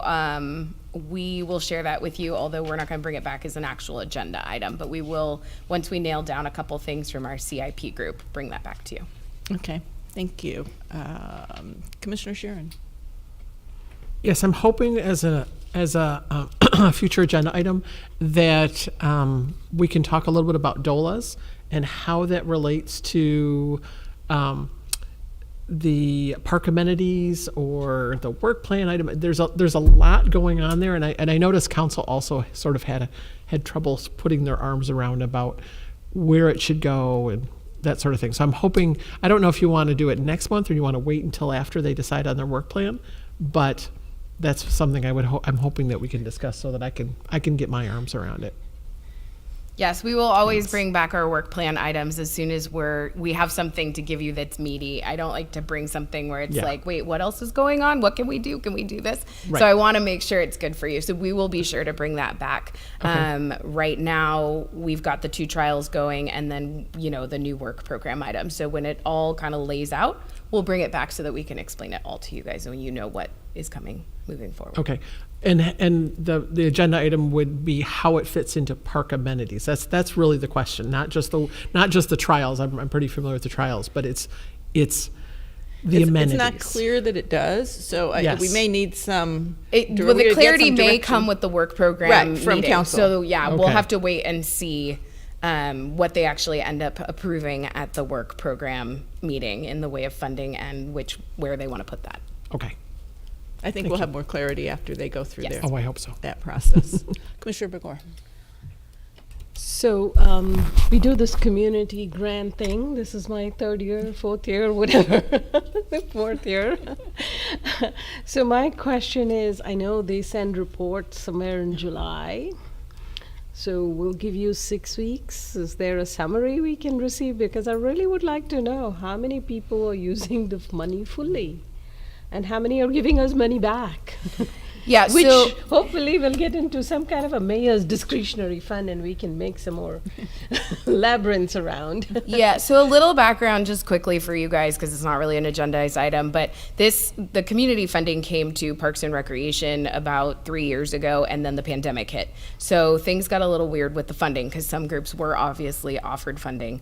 But basically when it comes to the reports, they come in after the funding for the next year is decided. Right. So 2 years back we can look into, but I want to remind everybody it was still the pandemic. Okay. So those are going to be reports that aren't really going to tell you much because some people did have to give money back, didn't use it. And I think we provided that last year. So unfortunately next year is going to be the year where the report's going to look good, but I will look into what we can bring. Yeah, because I thought the deadline for last year, 22, is July 15th. Of 23. So Yes. So that's So what maybe I in was the not, fall. I'm not talking about. Oh, you want us to bring it back after yeah, you've yeah, made your yeah. recommendation? Oh, yeah, yeah. Okay, Yeah, gotcha. yeah, No yeah. problem. Yeah, that's why I give you enough time. I'm not expecting anything before that. Okay. I have a question. So, Please. sorry. Go ahead. First time No, in Parks that's and okay. Rec. That's okay. Previously on the commission, you had to have 2 commissioners say you'd like a future agenda item. Do we dispense with that here? No, we should do that. Oh, okay. Sorry. Yeah, so the chair can put something on an Okay. agenda, and then yes, if you bring something up, it should be seconded in order to get on this list. Since we were kind of talking about the calendar, it was a little different. But yeah, so DOLA's was brought up by Commissioner Sheeran. Do I have a second for DOLA's? Yes. Yes. Oh, Okay. okay. And then I mean, community- it sounded like it was going to come up in the natural course anyway. It will, I it can will, withdraw. it all will, but Yeah. we'll put it on the actual list as long as Okay. we have the Yes. second. So then community funding reports I for will the second fall? that. Perfect. Absolutely. Okay, thank you.